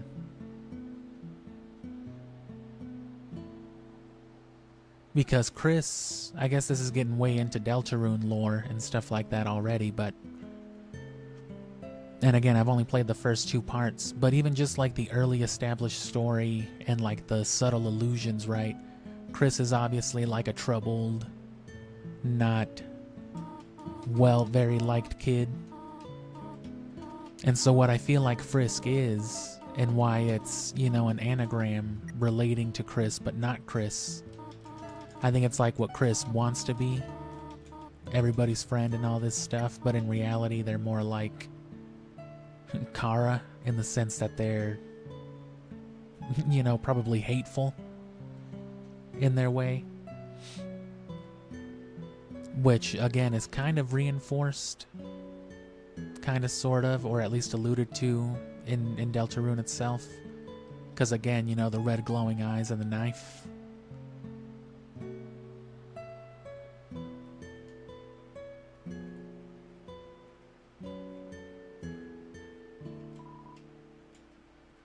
So yeah, I guess my working theory was always that Undertale was a game within a game, but before Deltarune came out proper, I didn't realize what that game was.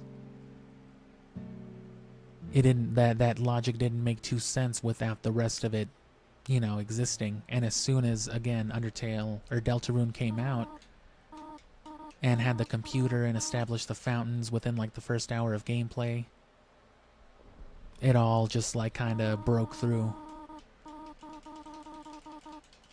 I don't know how definitive that is yet. Like I said, I haven't paid for the most recent versions.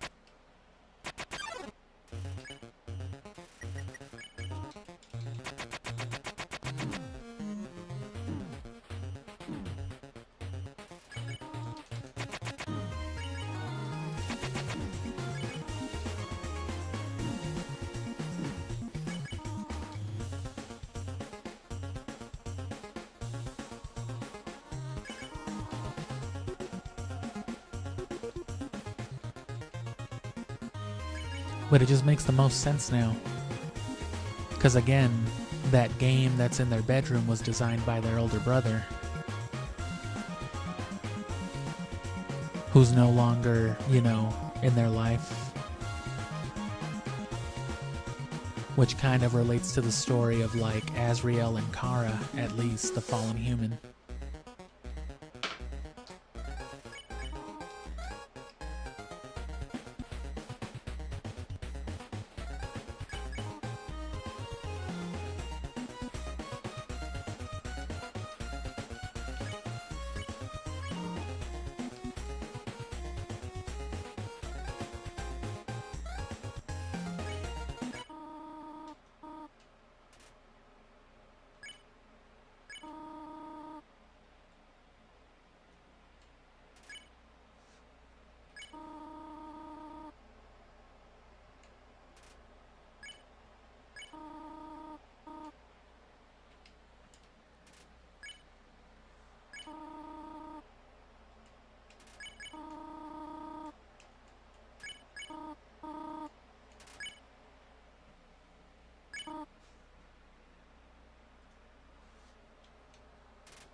Sorry if that's coming in too loud. Trying to adjust my OBS. I was having issues with it earlier too.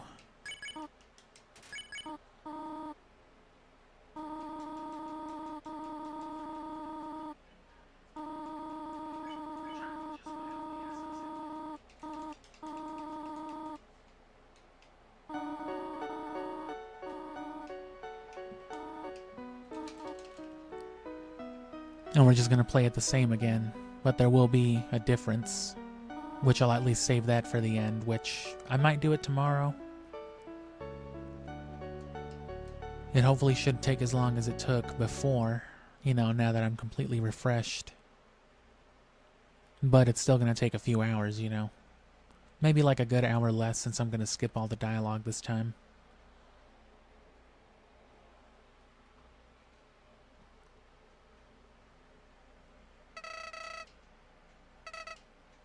You think you're really smart, don't you? What will you do when you meet a relentless killer? You'll die and you'll die and you'll die.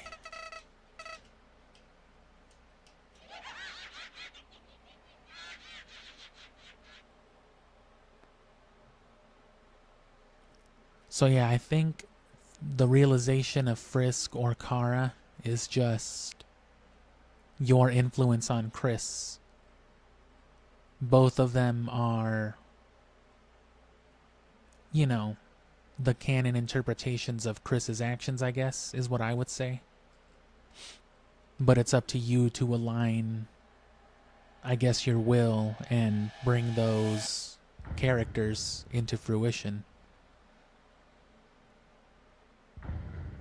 In being everybody's friend, you bring the character of Frisk to life, and I guess you can think of, you know, Chara as like your fall from grace. That's what the fallen human represents. Every time you load up Undertale, right, I'm sinning. I'm doing it again. Just leave them alone. Please don't play Undertale anymore. I'll never stop playing Undertale. You'll never make me stop.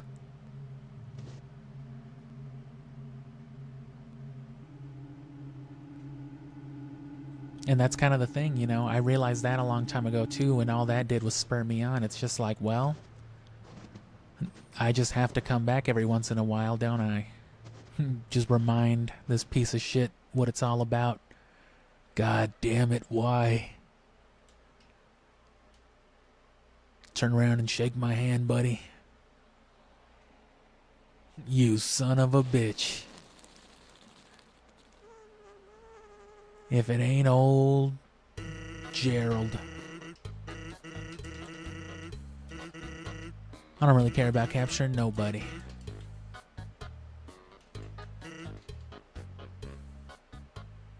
And see, Frisk represents full-on cooperation. You know what I'm saying? Playing along with Sans and Papyrus, etc. Going on a date with Alphys and Papyrus and hanging out with Undyne and doing all this stuff. Whereas a blatant lack of cooperation is inherent to Chara as well. Or Chara, however you'd pronounce it. And this is another point right here. Frisk will just, or really anything other than Chara, will default to going behind the lamp. Where Chara will always explicitly refuse.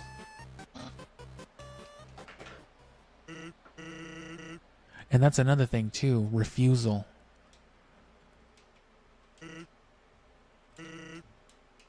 That's something inherent of the characters as well.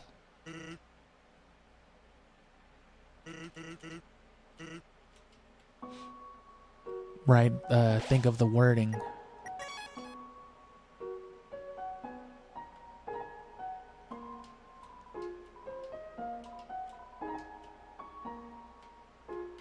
Because even when you're fighting Azrael, you know, at the end of that ending,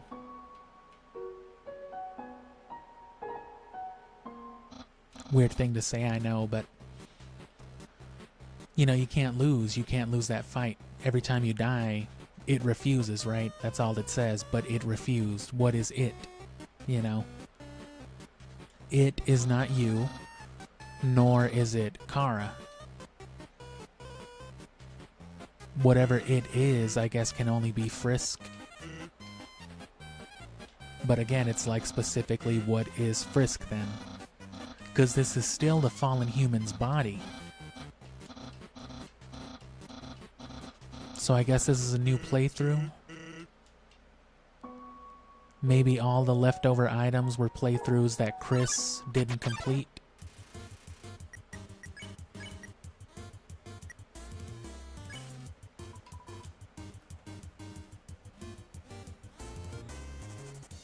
You know, at all at different progress points.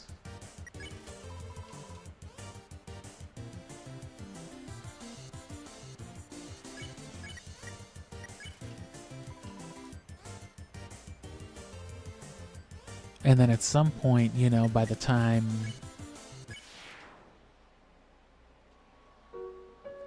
you know that all of those events happen, you observe the well-crafted sentry station. Who could have built this? You ponder, yada yada.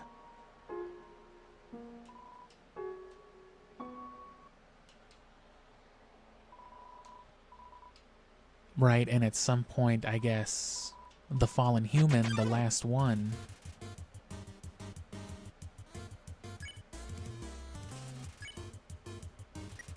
maybe is where they give up.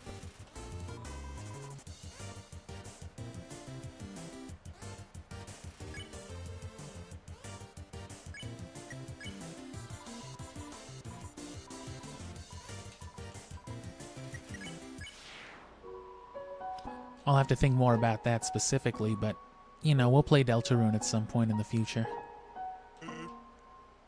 Important to remember my brother has a very special attack. Don't forget, I'll fuck you up. Because he says special attack in dark blue, not light blue. That's a threat to those who can recognize it. Hey, don't forget, blue. Don't forget, special attack.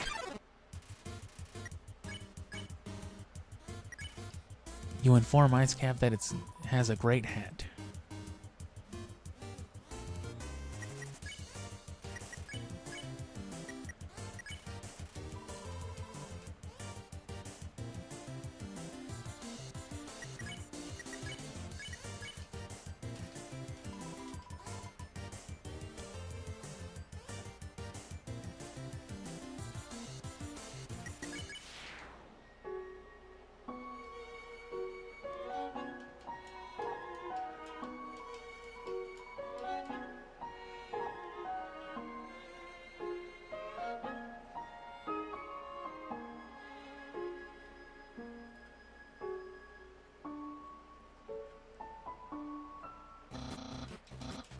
Last time I ate them, but I'll bring them with me this time.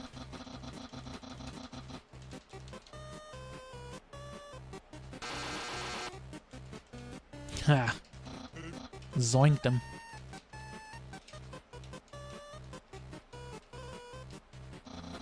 But yeah, and of course with Chara, I don't know if there's an example of refusal here.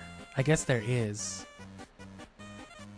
We just didn't do it because I chose to erase the world, but if you choose do not, they ignore you anyway, and they will, you know, you get a jump scare instead of just a knife attack. And then you get knife attacked and the world gets erased anyway.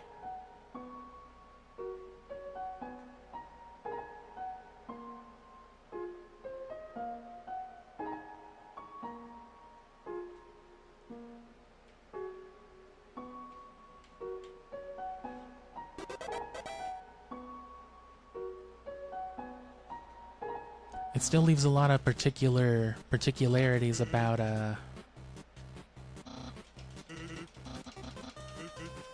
you know, Flowey specifically then, what it means for them to not have a soul.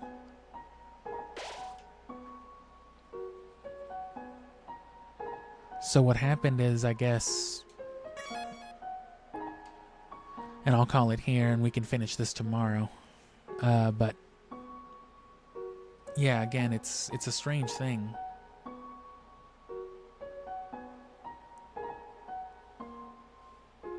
Because,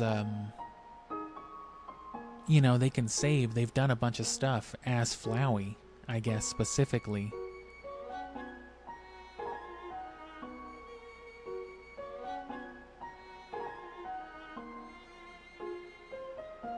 But see, Flowey rose from the old home. Or I guess not from the ruins, but...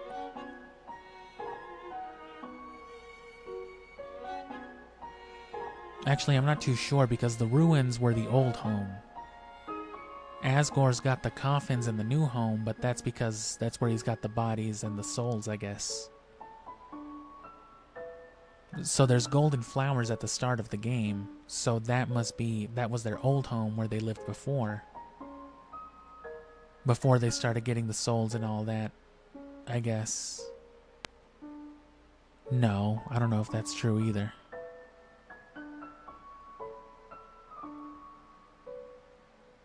I'm wondering if it's all like the same body just coming back every time from that point. But with like different progress points, I'm not sure. That's why the game persists, because there's no player to save. And then the player before you, I guess, again, being Chris probably.